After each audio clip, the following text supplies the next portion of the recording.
Kings, 1 ராஜாக்களின் புஸ்தகம் 10ஆம் அதிகாரத்துக்கு நேராக உங்களுடைய வேதத்தை நீங்கள் திருப்பிக் கொள்ளும்படி உங்களை அன்பாய் கேட்கிறேன். 1 ராஜாக்களின் புஸ்தகம். இன்றைக்கு ஆண்டவர் நம்மோடு கூட பேசும்படி சில வசனங்களை வைத்திருக்கிறார். 1 ராஜாக்கள் 10ஆம் அதிகாரம் 18 முதல் 20 வசனங்களை நாம் வாசிக்க கேட்க போகிறோம். 1 Kings chapter 10 verse 18 to 20. வாசிக்க கேட்கலாமா? ராஜா தந்தத்தினால் பெரிய ஒரு சிங்காசனத்தையும் செய்வித்து அதை பசும்பொன் தகட்டால் மூடினான். அந்த சிங்காசனத்திற்கு 6 படிகள் இருந்தது. சிங்காசனத்தின் தலைப்பு பின்னாக வளைவாய் இருந்தது. உட்காரும் இடத்திற்கு இருபுறமும் கைச்சாமான்கள் இருந்தது. 2 சிங்கங்கள் கைச்சாமான்கள் அருகே நின்றது. 6 படிகள் மேலும் 2 பக்கத்திலும் 12 சிங்கங்கள் நின்றது. எந்த ராஜ்யத்திலும் இப்படி பண்ணப்படவில்லை. எந்த ராஜ்யத்திலும் இப்படி பண்ணப்படவில்லை. ஒரு ஆமென் சத்தமா சொல்லுங்க.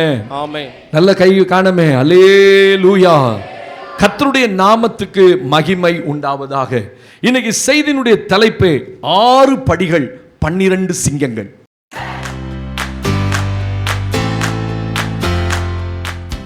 ஆமென் சொல்லுங்க பாபா. நீங்க என்ன வேணா சொல்லுங்க பாஸ்டர், நாங்க ஒரு ரியாக்ஷனும் காட்ட மாட்டோம், அப்படியே தான் இருப்போம். அல்லேலூயா. கர்த்தருக்கு மகிமை உண்டாக. இன்னைக்கு இந்த 1 ராஜாக்கள் புஸ்தகத்தில் 10ஆம் அதிகாரத்தில் நீங்க நல்ல வசனத்தை கேட்டீங்கன்னா அது உங்களுக்கு ஆசீர்வாதமாக இருக்கும். 1 ராஜாக்கள் 10ஆம் அதிகாரம் 18 முதல் 20 வசனங்களிலே அந்த 18ஆம் வசனம், ராஜா தந்தத்தினால் பெரிய ஒரு சிங்காசனத்தை செய்வித்து அதை பசும் பொன் தகட்டால் மூடினான். அந்த சிங்காசனத்துக்கு 6 படிகள் இருந்தது. சிங்காசனத்தின் தலைப்பு பின்னாக வளைவாய் இருந்தது. உட்காரும் இடத்துக்கு இருபுறமும் கை சாய்மானங்கள் இருந்தது. 2 சிங்கங்கள் கை சாய்மானங்கள் அருகே நின்றது. 6 படிகளின் மேலும் 2 பக்கத்திலும் 12 சிங்கங்கள் நின்றது. Underline that word. ஆமென் சொல்லுங்க பாப்போ. ஹல்லேலூயா. 12 lions stood on at the both sides, 6 steps என்று எழுதப்பட்டிருக்குது. அதுக்கு என்ன ரொம்ப அழகா சொன்னா, 12 lions stood on the 6 steps. சிங்கங்கள் நின்று கொண்டிருந்தது.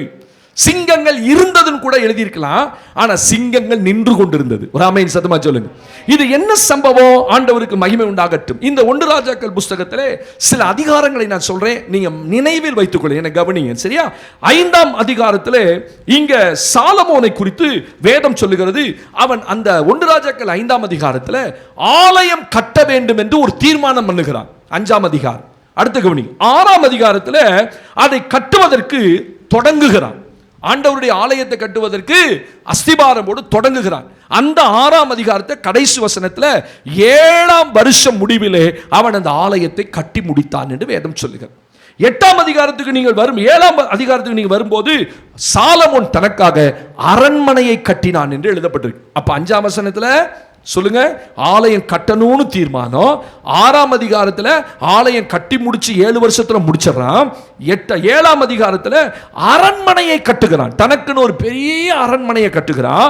8ஆம் அதிகாரத்தில் ஆலய பிரதிஷ்டை நடக்கிறது. 8ஆம் அதிகாரம் வரும்போது 1 ராஜாக்கள் 8ஆம் அதிகாரத்தில் ஆலய பிரதிஷ்டையை பார்க்கிறோம்.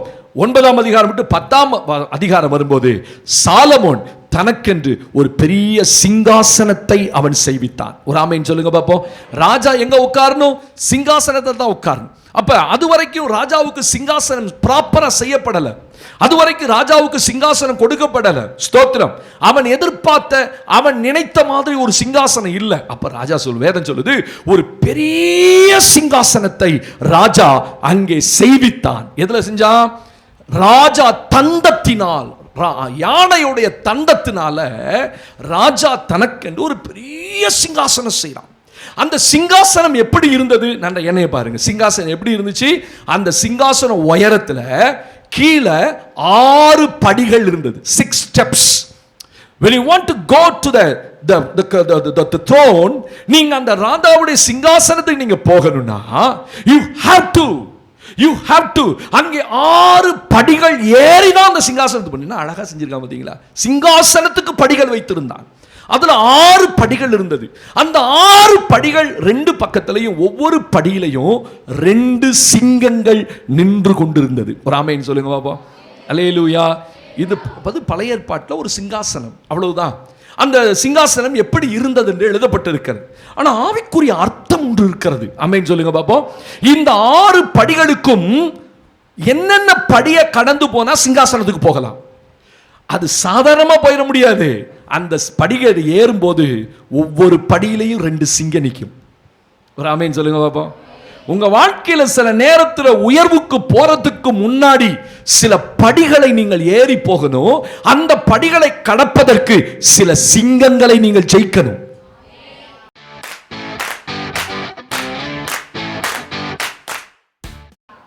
சிங்கத்தை ஜெயிக்காம படி ஏறிட முடியுமா? சிங்கத்தை ஜெயிக்காம அரண்மனையில போய் அந்த சிங்காசனத்தில் தந்தத்தினால் செய்யப்பட்ட சிங்காசனத்தில் உட்கார்ந்துட முடியுமா? இன்னைக்கு நிறைய பேருக்கு சிங்காசனம் வேணும், ஆனா சிங்கம் வேண்டாம். அல்லேலூயா, அப்படித்தானே? சிங்கமே இருக்கக்கூடாது பாச. யார் அந்த சிங்கம்? கெர்ஜிக்கிற சிங்கம் போல் எவனை விழுங்கலாமோ என்று அவன் வகை தேடி சுற்றித் திரிகிறான். பிசாசுக்கு சிங்கம்னு சொல்லப்படுது. இட்ஸ் a roaring lion என்று ஆங்கிலத்தில் எழுதப்பட்டிருக்கிறது. அவன் உருமுவான், ஸ்தோத்திரம், அவன் கெர்ச்சிப்பான், ஆனா அவன் கடிக்க மாட்டான். அது தெரியுமா உங்களுக்கு ரகசியம்? அல்லேலூயா. he never bites anybody. But என்ன செய்யறான்? அவன் சிங்கம் போல உருமுவான். சிங்கம் உருமுனாலே போதும், காட்டில் இருக்கிற மான்குட்டி தன்னால வலையில வந்து விழுந்துரும். தெரியுமா? சிங்கத்துக்கு ஒரு பெரிய கிருபை ஆண்டவர் கொடுத்திருக்கிறார். உட்கார்ந்த இடத்துல கர்ஜிச்சுது அப்படின்னு வச்சுக்கோங்களேன், காட்டில் இருக்க மான்கள் எல்லாம் செதறி ஓடுமா. ஓடும்போது அந்த மான்களை ஒரு சிலது சிங்கத்துக்கிட்டே வருமா நேரா. அதுக்கு தான் இந்த சிங்கம் உருமுறது. ஸ்தோத்திரம். அது போல பிசாசு தன் வாழ்க்கையில் என்ன செய்வான்? நமக்கு முன்னாடி உருமுவான், கர்ஜிப்பான், எவனை விழுங்கலாமோ என்று வகை தேடி சுற்றித் திரிவான், கெர்ஜிக்கிற சிங்கம் போல். அல்லேலூயா. ஆனா அவன் ஒரு நாள் கடிக்க மாட்டான்ற செய்தி நமக்கு மட்டும் தான் தெரியும். ஆமென் சொல்லுங்க பாப்போம். அல்லேலூயா. யூத ராஜ சிங்கம் ஒருவர் இருக்கிறார், ஆனா இவனோ கெர்ஜிக்கிற சிங்கமா இருக்கிறான்.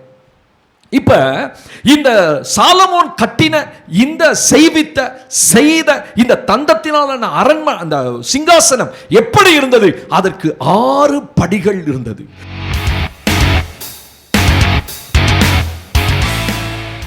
அந்த 6 படிகள் மேல ஏறித்தான் டெய்லி ராஜா தன் சிங்காசனத்துக்கு போவான். என்ன அழகா எழுதுறாருல. அல்லேலூயா. ஒரு தேவனுடைய பிள்ளை, சிங்காசனம் என்பது உயர்வு, சிங்காசனம் என்பது ஆசீர்வாதம், சிங்காசனம் என்பது மேன்மை, சிங்காசனம் என்பது தேவன் கொடுக்கிற நன்மைகள். இதெல்லாம் ஒரு தேவ பிள்ளை அடைஞ்சி அவங்க வாழ்க்கையில் ஆசீர்வாதமா இருக்கணும்னா 1 12 சிங்கங்களை ஜெயிக்கணும்.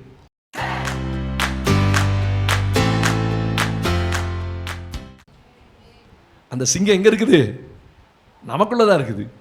நமக்குள்ள இருக்கிற சில சிங்கங்களை ஜெயிக்காம, நம்மளை ஜெயிக்காம, நமக்குள்ள அவ்வப்போது எழும்பி வெளியே வருகிற சிங்கங்களை அடக்காம போனா அந்த சிங்கம் கட்டாயம் என்ன செய்யும்? நம்மள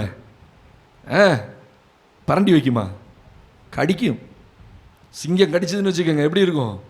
ஆமா, நம்ம உடம்புலாம் சதையே இல்லை, எண்ணெயெல்லாம் கடிச்சதுன்னா வேறு எலும்பு தான் இருக்கும் அதுக்கு. சோத்திரம். அல்லேலூயா. ஆமா, நான் சொல்லி என்னைய கடிக்காதப்பா. எங்கள் சபையில் நிறைய பேர் இருக்கிறாங்க. அல்ல, ஆமாம், என்னை காட்டலும் சோத்திரம். அல்லேலூயா. அப்பெல்லாம் கடிக்க விட மாட்டேன். ஒரு ஆமேன்னு சொல்லுங்க பாப்பா. கடி வாங்கினீங்களா? நீங்களா கடிச்சுதா? என்றைக்கு ஆண்டவருடைய ரத்த கோட்டைக்குள்ளே வந்துட்டீங்களோ, என்றைக்கு அவருடைய ஆளுகைக்குள்ளே வந்துட்டீங்களோ, அவன் உருமுவான், கடிக்க பார்ப்பான், பாய்வான், ஸ்தோத்திரம், ஏதாவது காயப்படுத்த பார்ப்பான். ஆனா அவனால இதுவரைக்கும் ஒன்றும் செய்ய முடியல. நீங்க தான் ஆமேன்னு சொல்லணும். ஆமாவா இல்லையா? ஒன்றும் உங்களை சேதப்படுத்தாது. அதான் கர்த்தருடைய வார்த்தை. அவன் உருமுவான், கெர்ச்சிப்பான், ஸ்தோத்திரம், பயமுறுத்துவான். உங்களை சிங்காசனத்துக்கு போக விடாம, மேலே ஏறி உட்கார விடாம, ஆளுகை செய்ய விடாம. நீங்க ஆளுகை செய்யணும். சபை ஆளுகை செய்யணும். சிங்காசனம் என்பது ஆளுகை, சிங்காசனம் என்பது மேன்மை, சிங்காசனம் என்பது அதிகாரம். சாலமன் போய் சிங்காசனம், அது வரைக்கும் பாருங்க தாவீது ராஜா தான் ராஜாவா இருந்தாரு. இப்ப நீங்க இதுக்கு முன்னாடி அதிகாரத்தில் முதல் 5 அதிகாரத்தில் வாசித்து பார்த்தீங்கன்னா அங்க பதவிக்கு பயங்கர போட்டி வருது. அப்சலோம் என்கிறவன் சாலமோனுக்கு விரோதமாக எழும்பி அப்சலோம் போய் அந்த சிங்காசனத்து மேல உட்காரணும்னு நினைச்சான். அதோனியா என்கிறவன் எழும்பி, இதெல்லாம் தாவீதுடைய பிள்ளைகள். அப்சலோமுக்கு பதிலா அதோனியா எழும்பு. அதோனியா என்ன செய்தான்? அவன் நான் தான் ராஜாவா வருவேன்ட்டு ஒரு 50 சேவர்களை தனக்குன்னு சம்பாதிச்சு தனக்குன்னு ஒரு சிங்காசனத்தை உண்டாக்கி எக்காலம் ஊதி சொன்னான், நான் தான் ராஜா இனிமேட்டு. தாவீது உயிரோடு இருக்கிறார்.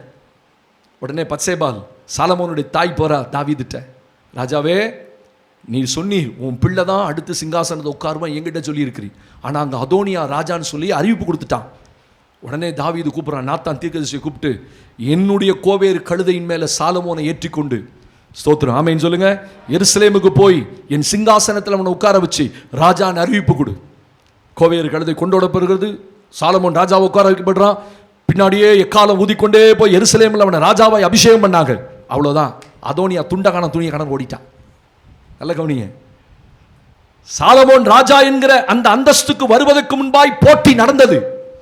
ஆனா தாவீதுடைய சிங்காசனத்தில் உட்கார்ந்த மறு நிமிஷம் அதோனியா ஓடி போய் பலிபீடத்தின் கொம்புகளை பிடித்து கொண்டான். ஆசரிப்பு கூடாது உள்ள பூந்து, ஏன்னா அந்த காலத்தில் ஏதாவது ஜீவன் தப்பணும் அப்படின்னா ஆசரிப்பு கூடாது ஓடி போய் பலிபீடத்தின் கொம்புகள் என்ன, அந்த பலிபீடத்தை தாங்கியிருக்கிற 4 கம்புகள் இருக்கும் வெளியில நீட்டிக்கிட்டு, அதை தான் தூக்கிட்டு போவாங்க, அதான் கொம்புகள்.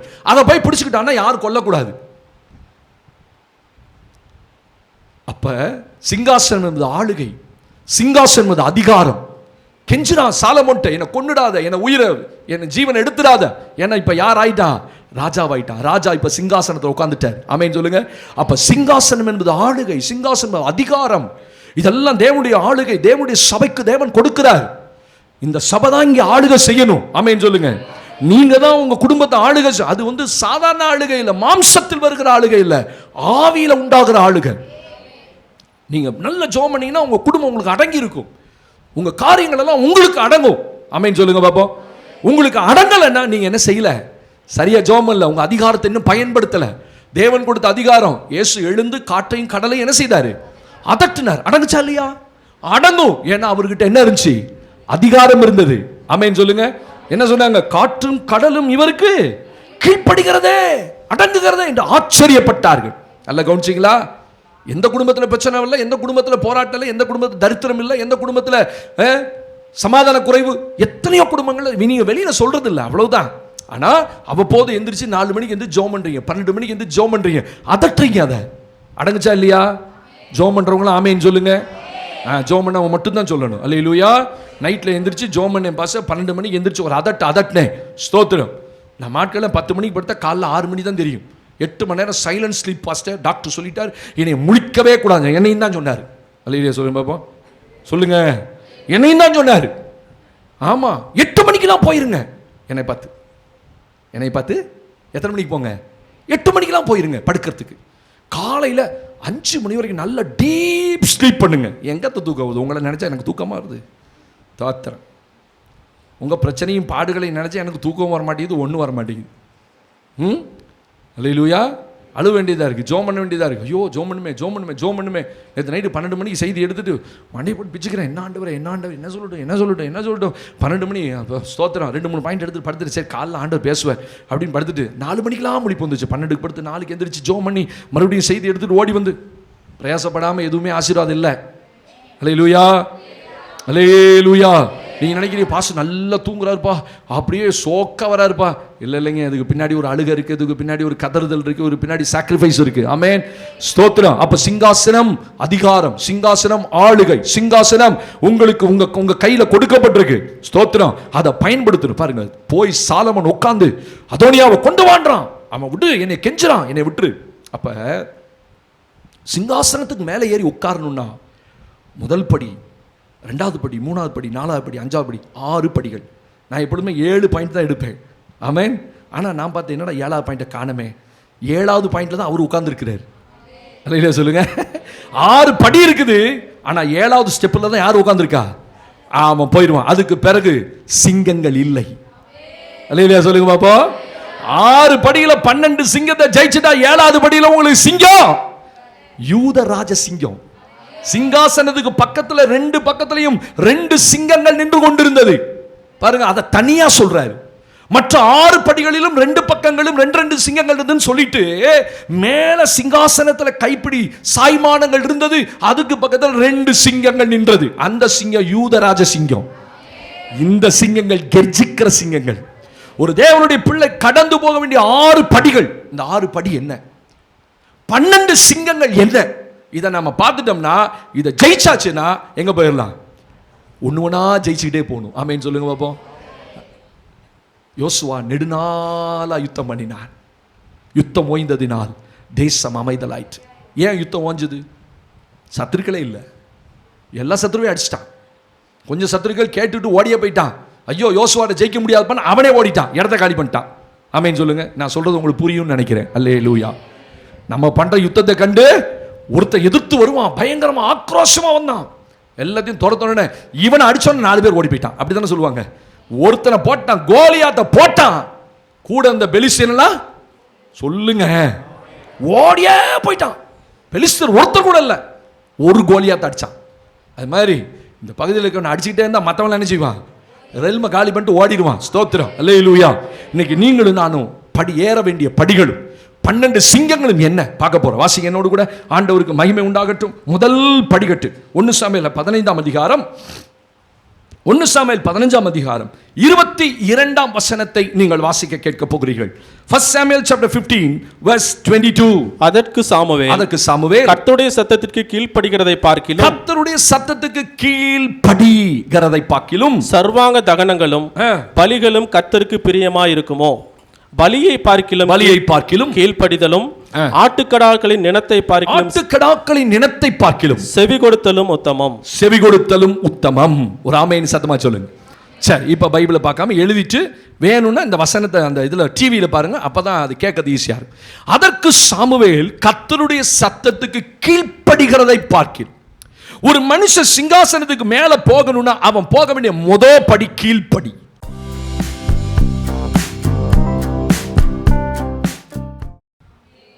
என்ன படி? ஆமா, அது கீழ்ப்படி தான். ஆனா ஆவிக்குரிய அர்த்தம் என்ன? ஒரு தேவனுடைய பிள்ளை தேவனுக்கு கீழ்ப்படியாம சிங்காசனத்துக்கு போக முடியாது. தேவனுடைய சத்தத்துக்கு கீழ்ப்படிகிறதை பார்க்கிலும். சபைக்கு இந்த காலையில் ஆண்டவர் சொல்ல, உனக்கு சிங்காசனம் வேணுமா மகளே? விரும்புறீங்க? ஆண்டவரை எனக்கு ஆளுக வேணும், எனக்கு ஆசை, எனக்கு ஆசீர்வாதம் வேணும், என்ன ஆசீர்வதிங்க. சும்மா வந்துடாது. முதல் படியில அந்த படிக்கட்டு தான். ஆனா 2 பக்கம் யார் நிக்கிறா? 2 சிங்கங்கள் நிக்கிறது மறந்துடக்கூடாது. வேதம் சொல்லுது, கர்த்தருக்கு கீழ்ப்படிந்திருங்கள், பிசாசுக்கு எதிர்த்து நில்லுங்கள், அப்பொழுது அவன் உங்களை விட்டு ஓடி போவான். அவனை நீங்க துரத்தவே வேண்டாம். போ போ, என் குடும்பத்தோடு போனே சொல்லவே வேண்டாம்.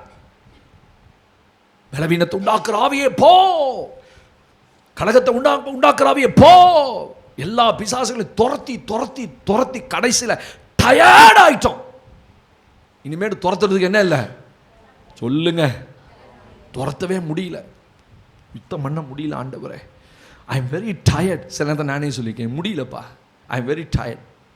என் ஸ்பிரிட்டில் ஒரு டயர்ட் ஆயிடுச்சு, என் வாழ்க்கையில் ஒரு ஆவிக்குரிய வாழ்க்கையில் டயர்ட் ஆயிடுச்சு. போராடி போராடி போராடி போராடி குடும்பத்துக்கு போராடி, பிள்ளைகளோட போராடி, குடும்பத்துக்குள்ள பண பிரச்சனைக்காக போராடி அப்படியே ரொம்ப சோர்ந்துட்டோம். இன்னும் என் வாழ்க்கையில் எவ்வளவு அப்படி சொல்லி நீங்க ஆண்டவர் உங்களை விட்டுட்டாரா? மறுபடியும் போராட வச்சாரா இல்லையா? வச்சாரா? ஆமா, இன்னும் தானே போராடிட்டு இருக்கோம், இன்னமும் தானே ஓடிட்டு இருக்கிறோம். கவனிங்க, முதல் படிக்கட்டை ஏறும்போது அதுக்கு ஆண்டவர் வச்சிருக்க பேர் கீழ்ப்படிதல். தேவனுக்கு கீழ்ப்படியாம உங்க வாழ்க்கையில எந்த ஆசீர்வாதத்தையுமே எதிர்பார்த்தாதீங்க. தேவனுக்கு கீழ்ப்படி. இது என்ன சம்பவம்? 1 சாமுவேல் 15ஆம் அதிகாரத்தில் என்ன கவனிங்க பாருங்க. சவுல் ராஜாவா இருக்காரு, அப்பதான் முதல் முறையா ராஜாவாயிட்டார். ராஜாவானோன பெலிஸ்தர்களோடு ஒரு யுத்தம் வருகிறது. போறாரு, தன் படை வீரர்கள்லாம் கூட்டிட்டு போறாரு. அதான் முதல் யுத்தம் அவருக்கு. பெலிஸ்தர்களை சங்காரம் பண்றார். சங்காரம் பண்ண நிர்மூலமாக்கிட்டார். ஜெயிச்சுட்டு வந்துட்டாரு. அவங்க கிட்ட இருந்து கொள்ளை பொருட்கள்லாம் கொண்டு வந்தாச்சு. அடுத்த அசைன்மெண்ட் ஆண்டவர் கொடுக்குறார். ஹலோ, இருக்கீங்களா? ராஜாவா மாறினா யுத்தம் என்ன செய்யணும்? செஞ்சுக்கிட்டு தான் இருக்கணும். அல்லேலூயா, அல்லேலூயா. அடுத்த வருஷம் ராஜாக்கள் யுத்தத்துக்கு புறப்படும் காலம் வந்தபோது அப்படின்னு பைபிள் சொல்லுது. ராஜாக்களுக்கு யுத்தமே இல்லைனாலும் இந்த சில ராஜாக்கள் என்ன பண்ணுவான்? ஒவ்வொரு வருஷமும் ஒரு குறிப்பிட்ட காலத்தை யுத்தம் பண்ண போவாங்க. அப்பதான் தாவீது தன் அரண்மனையில் எருசலேமில் இருந்து விட்டான், பாவத்தில் விழுந்தான் பைபிள் சொல்லுது. மறு வருஷம் ராஜாக்கள் யுத்தத்துக்கு புறப்படும் காலம் வந்தபோது, அப்போ ஒரு ராஜா சும்மா இருக்க மாட்டான், எப்பொழுதுமே என்ன செஞ்சுட்டு இருப்பான்? யுத்தம் பண்ணிட்டே இருப்பான். ஏன்னா நம்ம டெரிட்டரியை எக்ஸ்டெண்ட் பண்ணணும், நம்ம எல்லைகளை எக்ஸ்டெண்ட் பண்ணிக்கிட்டே இருக்கணும். அதான் ஒரு ராஜாவுடைய வேலை. இல்லையா? சொல்லுங்க பாப்போம். ஆமா, எப்படியும் குறுகிய வட்டத்துக்குள்ள இந்த வருஷம் கிட்டத்தட்ட ஒரு 36 இடத்துக்கு போனோம் நம்ம கேரளுக்கு. அடுத்த வருஷம் 30 இடத்துக்கு போற மாதிரி சுருங்கக்கூடாது. அடுத்தது 50 இடத்துக்கு போற மாதிரி விசுவாசிகள் அங்கங்க சேர்க்கப்படணும். டெரிட்டரிய எல்லைகளை விரிவாக்கணும்.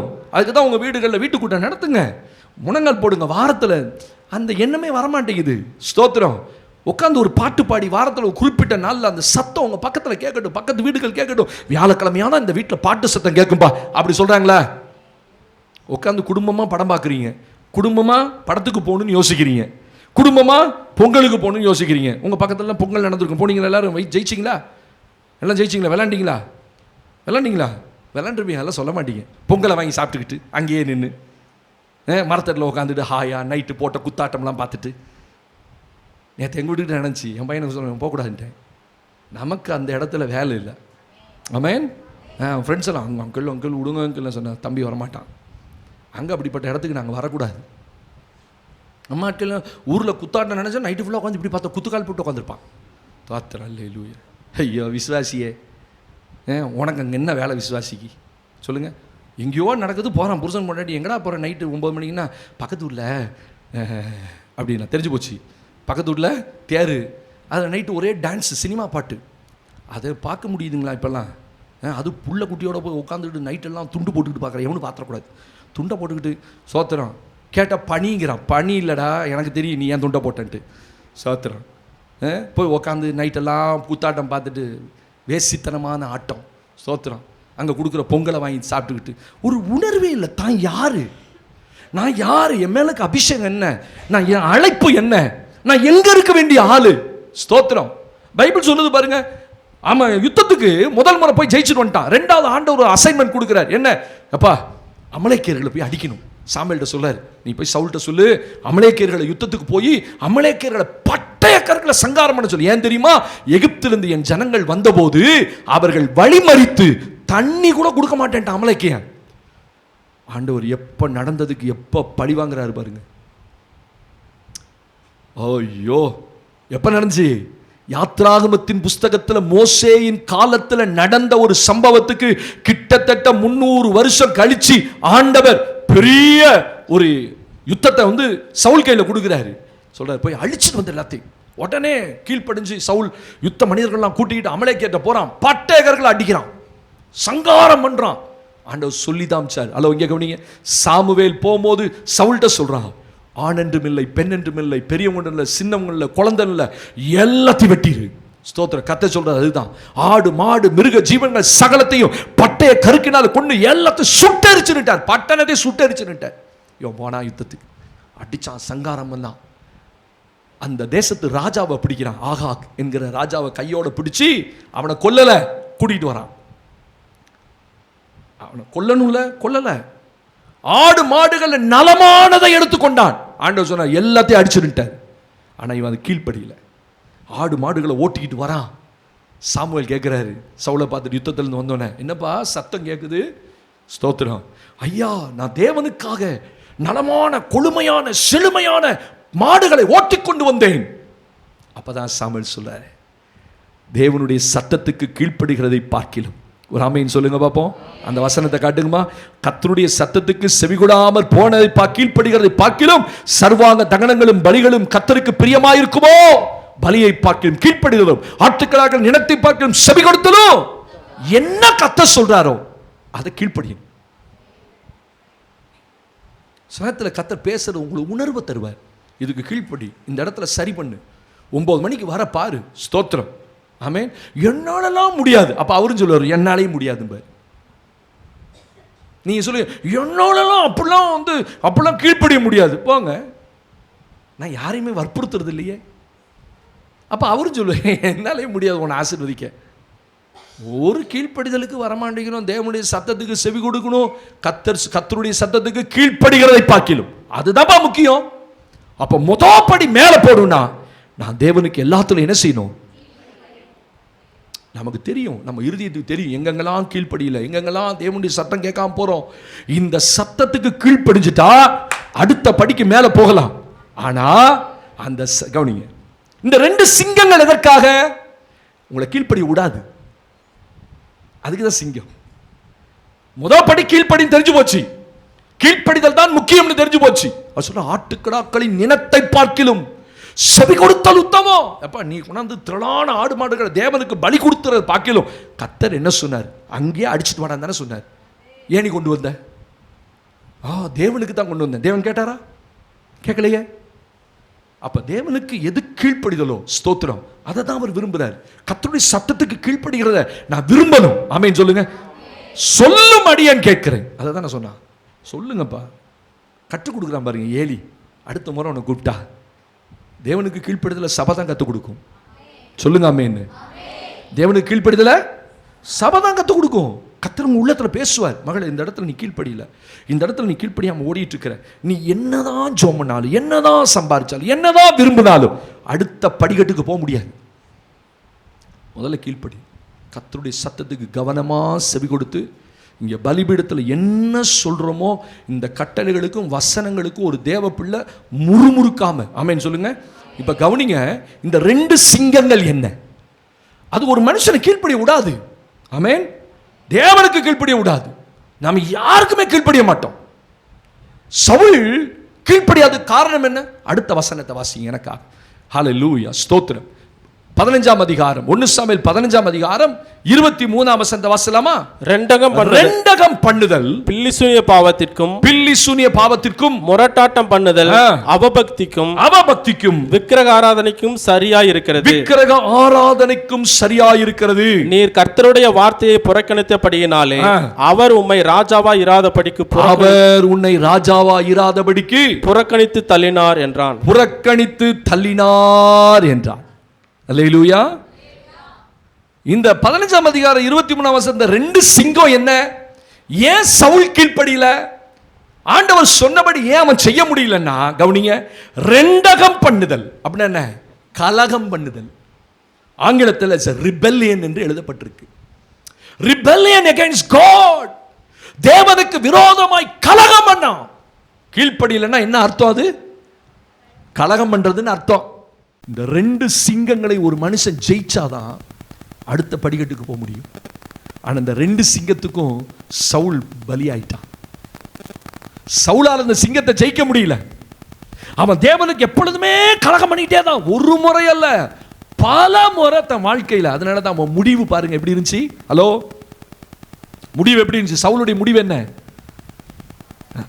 பட்டயத்தை நட்டு அது மேல விழுந்து உயிர் போக முடியாம குத்துயிரும் கொலையுருமா இருக்கும்போது ஒருத்தனை ஓடி வந்து டே என் தலையை வெட்டுறான்னு சொல்லி அவன் தலையை எடுத்துக்கிட்டு அவன் வெட்டி போட்டு போறான் இன்னொருத்தன்.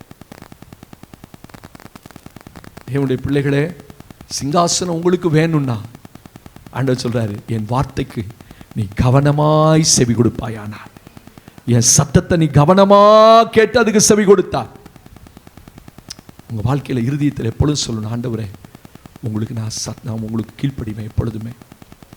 அந்த வார்த்தையை சொல்லுங்க. அப்பதான் கர்த்தர் உங்களை கீழ்ப்படிய பண்ணுவார். எல்லாருமே 100% கீழ்ப்படிஞ்சுறோம்னா இல்ல. நான் சொல்றது நல்லா கவனிங்க. மனமும் வந்து மனமறிந்து சில காரியத்தில் வேணுக்கூட கீழ்ப்படியாம போகும் பார்த்தீங்களா, அதை தான் கர்த்தர் கீழ்ப்படியாமன்றார். அறியாம சில நேரத்தில் நான் கீழ்ப்படியாமையா இருப்பேன். நான் சொல்லுவேன், எத்தனையோ காரியங்களும் நான் கீழ்ப்படியாம இருந்திருப்பேன்ப்பா, எனக்கு தெரியல, நான் தெரிஞ்சு கீழ்ப்படியாம இல்லை. ஆமென் சொல்லுங்க பார்ப்போம். சில சொல்லுவாங்கல்ல, எல்லாம் தெரியும் ஆனால் செய்ய முடியாது அப்படிமா பார்த்தீங்களா.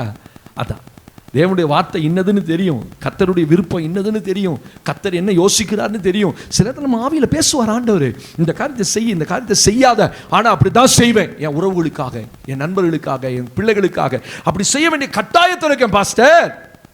அதை தான் கதை சொல்ல. முரட்டாட்டம் பண்ணாத, துணிகரமாக நிற்காத. தாவீது என்ன சொல்றான்? துணிகரமான பாவங்களுக்கு என்னை விலக்கி காத்தருளும். நான் துணிஞ்சு அந்த பாவத்தை செஞ்சிடக்கூடாதுப்பா. துணிஞ்சு செஞ்ச தெரியாம செய்யலாம், தேவன் அதுக்கு மன்னிப்பு கொடுப்பார். ஆனா துணிஞ்சு செய்யறோம் பார்த்தீங்களா, துணிஞ்சு பேசுறோம் பார்த்தீங்களா, சாபம் வந்தா என் மேல வரட்டும். யார் சொல்றா? ரெபெக்காள் சொல்றா மகனை பார்த்து, சரிப்பா நீ போ. ஐயோ எங்க அப்பா கண்டுபிடிச்சு என்னை சபிச்சுட்டாருன்னா நான் என்ன பண்ணட்டும்? ஏன்னா அவர் ஜெபிக்கிற தேவ மனுஷன். ஹலோ இருக்கீங்களா? ஜெபிக்கிற தேவ மனுஷன் உங்களை என்ன செஞ்சிடக்கூடாது? மனதளவில் சபிச்சிடக்கூடாது. யாக்கோபு பயப்படுறான், எங்க அப்பா ஒருவேளை என்ன சபிச்சுட்டா, கண்டுபிடிச்சிட்டான், என்ன பண்ணுவேன்? எனக்கு ரோமம் இல்லை, அவனுடைய சட்டை இல்லை. சொல்ல ஒன்றும் பயப்படாத. அவன் சட்டையை தூக்கி, ஏசாவுடைய சட்டையை தூக்கி போட்டு கையிலெல்லாம் ஆட்டு ரோமங்களை போட்டு போறான். சத்தம் காட்டி கொடுத்துருச்சு. நீ என்னதான் இந்த திருட்டு பையில திருநாலும் ஏதோ ஒன்று போலீஸ்க்கு ஒரு துப்பு கிடைச்சிரும். சோத்திரம். செருப்பை விட்டு போயிடுவான், செல்போனை விட்டு போயிடுவான், கத்தியை விட்டு போய் என்னத்தையும் ஒன்றை கண்டுபிடிச்சு எடுத்துருவானுங்க. அவன் நினைக்காத ஒரு துப்பு அங்கே இருக்கும். இவன் எல்லாத்தையும் மாத்திட்டான், எதை மாற்ற முடியல. அதையும் நினைச்சிருந்தா ட்ரைனிங் கொடுத்துருப்பான். அவனை போலவே பேசும்படி ட்ரைனிங் கொடுத்துருப்பா. கொஞ்சம் வாய்ஸை மாற்றி பேசுகிறா, மாடுலேஷனில் பேசுகிறா அப்படின்ட்டுப்பா. ஒன்றும் புரியல. ஆமாண்ணா அப்பா நான் வந்திருக்கிறேன், உங்கள் மகன் வந்திருக்கிறேன். யாரு அப்படின்னா, நான் தான் ஏசா வந்திருக்கேன். புரிஞ்சு போச்சு யாக்கோபு ஈசாக்கு. என்ன செஞ்சுட்டான் சொல்கிறான், ஐயோ என்னப்பா சத்தம் வேற மாதிரி இருக்குது, இங்கே வா உன்னை முகர்ந்து பார்க்குறேன். இது என் மகனுடைய வயல்வெளியின் வாசனை. அப்படியே சட்ட ஸ்மெல்லு அவனை போலவே இருந்துச்சு. கையிலெல்லாம் தடவி பார்க்குறான், ரோமா அது போல. ஆனால் போகிறதுக்கு முன்னாடி என்ன சொல்லிட்டு போறா, சபிச்சுட்டா நான் என்ன பண்ணுவேன். ரெபேக்கா சொல்ல, அந்த சாபம் என் மேலே வரட்டு போ. சில நேரத்தில் அப்படிதான் சாபம் வரும்னு தெரிஞ்சு சாபத்தை ஏற்றுக்கொள்றது. தேவனுடைய பிள்ளைகளே, அல்லேலூயா, அப்படியே கண்ணை கட்டுது இயேசுவின் நாமத்தில். நான் சொன்ன தூக்க மயக்கத்தின் ஆவி இருக்குன்னா நம்பவே மாட்டீங்க. நாங்களும் அப்படி இல்லை பாஸ்டர், நாங்களும் தூக்கமே வராத ஆளு. ஸ்தோத்திரம். நல்ல சொருவுது, கண்ணை கட்டுது அப்படியே. என்ன அர்த்தம் தெரியுமா? உள்ள ஆவியின் வெளிச்சம் இல்லை, ஜெபம் குறைஞ்சி போச்சுன்னு அர்த்தம். இந்த ஜெபிக்கிற ஆவி இல்லைன்னா தான் எல்லா ஆவிகளும் உங்களுக்குள்ள வரும். அல்லேலூயா. அப்போ ஒரு தேவனுடைய பிள்ளை முதல் படியில் 2 சிங்கத்தை ஜெயிச்சா, இந்த கீழ்ப்படிஞ்சிட்டாலே இந்த 2 சிங்கத்தை ஜெயிச்சிடலாம். ஆமென். அவன் கீழ்ப்படிஞ்சிருந்தானா அவன் முரட்டாட்டம் பண்ணியிருக்க மாட்டான், பில்லிசு 2 பண்ணியிருக்க மாட்டான். ஸ்தோத்திர. கலகமும் முரட்டாட்டமும் இது 2 பிசாசு.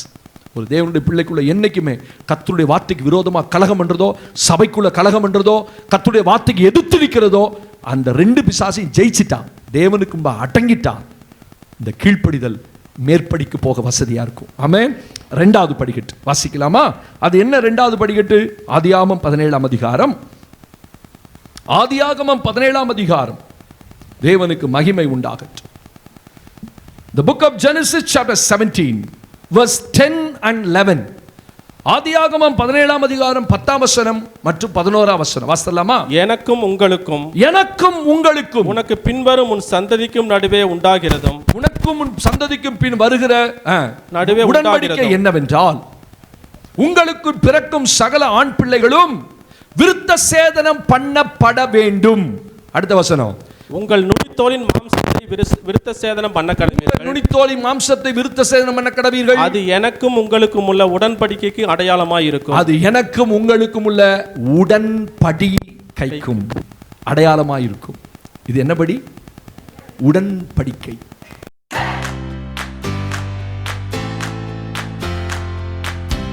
உடன்படிக்கை.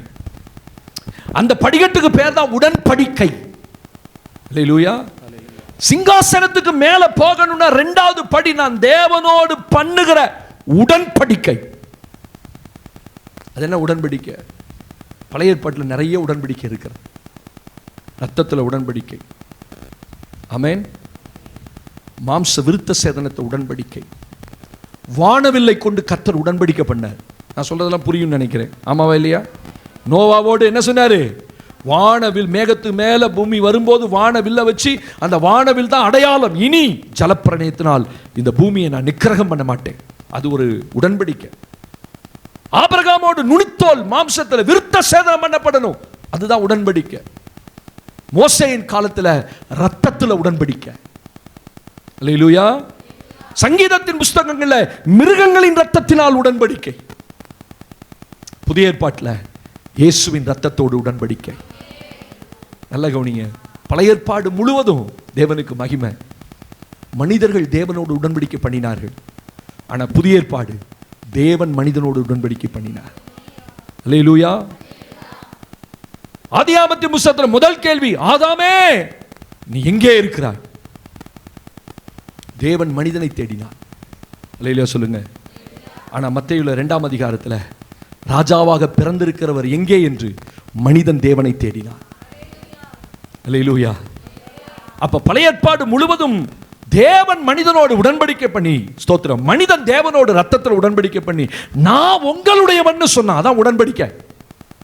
மாம்சத்தில் விருத்த சேதனம் எதுக்காக? இந்த சந்ததியெல்லாம் என்னோட கூட இருக்கணும், என்னுடைய ஜனம், உங்களெல்லாம் நான் மீட்டெடுத்து இருக்கிறேன். ஆட்டுக்குட்டி ஏன் பலி கொடுக்கணும்? உங்களெல்லாம் நான் மீட்டெடுத்ததுக்கு நீ ஆட்டுக்குட்டி பலி கொடுக்கணும். ஆனா புதிய ஏற்பாடு வரும்போது இயேசு தன் ரத்தத்தினால உடன்படிக்கை செய்தார். இந்த உடன்படிக்கை எதுக்காக? நீங்க தேவனுடைய ஜனமா மாறினா தேவன் உங்களுடையவரா மாறுவார். படிக்கட்டு ஏறி போகும்போது சும்மா நான் ஆண்டவருடைய பிள்ளையா வாழாம, ஆண்டவருடைய பிள்ளையா மாறாம அடுத்த படிக்கு எப்படி நான் போக முடியும்? நான் அடிக்கடி தேவனோட உடன்படிக்கை பண்ணணும், பொருத்தனைகள் பண்ணணும். ஆமென். பைபிளில் பாருங்க, காரியங்கள் எல்லாம் வாய்க்கணும்னா அடிக்கடி தேவன் மனிதனோடு உடன்படிக்கை பண்ண, மனிதன் தேவனோடு உடன்படிக்கை பண்ணா. இந்த உடன்படிக்கை எதுக்காக? அவ்வப்போது நீங்க வாசித்து பாருங்க என்னோடு கூட. ஆண்டவருக்கு மகிமை உண்டாகட்டும். யாத்திராமதி புஸ்தகம் 2ஆம் அதிகாரம் 24ஆம் வசனத்தில் நம்ம வாசிக்கிறோம், தேவன் அவர்கள் பெருமூச்சை கேட்டு, தேவன் அவர்கள் பெருமூச்சை கேட்டு உடன்படிக்கையை நினைவு கூர்ந்தார். உடன்படிக்கை பண்ணினவங்களை கர்த்தர் என்ன செய்வாரு? நினைவு கூறுவார். என்ன உடன்படிக்கை? ஆண்டவரே நான் உம்முடையவன். ஆண்டவரே, அடிக்கடி உங்க ஜீவியத்தில், உங்க ஆவிக்குரிய வாழ்க்கையில உங்களுக்கும் ஆண்டவருக்கும் ஒரு உறவு, ஃபெலோஷிப், அந்த உடன்படிக்கை இருக்கணும். நான் உங்களுடையவன் ஆண்டவரே. யோவான் 17ஆம் அதிகாரத்தில் ஆண்டவர் சொல்றாரு, தேவனே நான் உம்முடையவன், நீர் என்னுடையவன், என்னுடையவைகள் எல்லாம் உம்முடையவைகள், உம்முடையவைகள் எல்லாம் என்னுடையவைகள். எப்ப ரெண்டு பேத்துக்கு ஒரு அண்டர்ஸ்டாண்டிங் போகுதோ, நீங்க அவருடையவரா அடிக்கடி மாறணும், அவர் உங்களுடையவரா அடிக்கடி. உங்க ஜீவியத்தில் உங்களுக்கும் ஆண்டவருக்கும் ஒரு உடன்படிக்கை இல்லாம ஓடக்கூடாது. அல்லேலூயா. தேவன் ஒரு மனிதனை எப்படி நினைச்சா? இஸ்ரவேல் ஜனங்கள் விட்ட பெருமூச்சை தேவன் கேட்டு அவர் ஆபிரகாமோடு, ஈசாக்கோடு, யாக்கோபோடு பண்ணின உடன்படிக்கையை நினைவு கூர்ந்தார். என்ன உடன்படிக்கை ஆபிரகாம் பண்ணா? தேவன் இந்த விருத்த சேனல் உடன்படிக்கை பண்ணார். யாக்கோபோடு என்ன பண்ணார்? தேவனை எனக்கு தருகிற எல்லாவற்றிலும் நான் உமக்கு தசமபாகம் செலுத்துவேன் என்று அவரோடு பொருத்தனை பண்ணி கொண்டார். தேவனோடு உடன்படிக்கை. ஸ்தோத்திரம். பெத்தேலிலே உனக்கு தரிசனமான தேவனுக்கு நீ ஒரு பலிபீடம் கட்டி பலி செலுத்து. தேவன் பண்ண உடன்படிக்கை. இது எதுக்காக? தேவன் அவருடைய ஜனமா நம்மளை வச்சிருக்கிறார். அவருடைய ஜனமா இந்த உலகத்தில் வாழ்றதுக்காக வச்சிருக்காரு. நான் அவருடையவனா வாழணும் இந்த பூமியில. ஆமென் சொல்லுங்க. அவருக்காக வாழணும். அல்லேலூயா.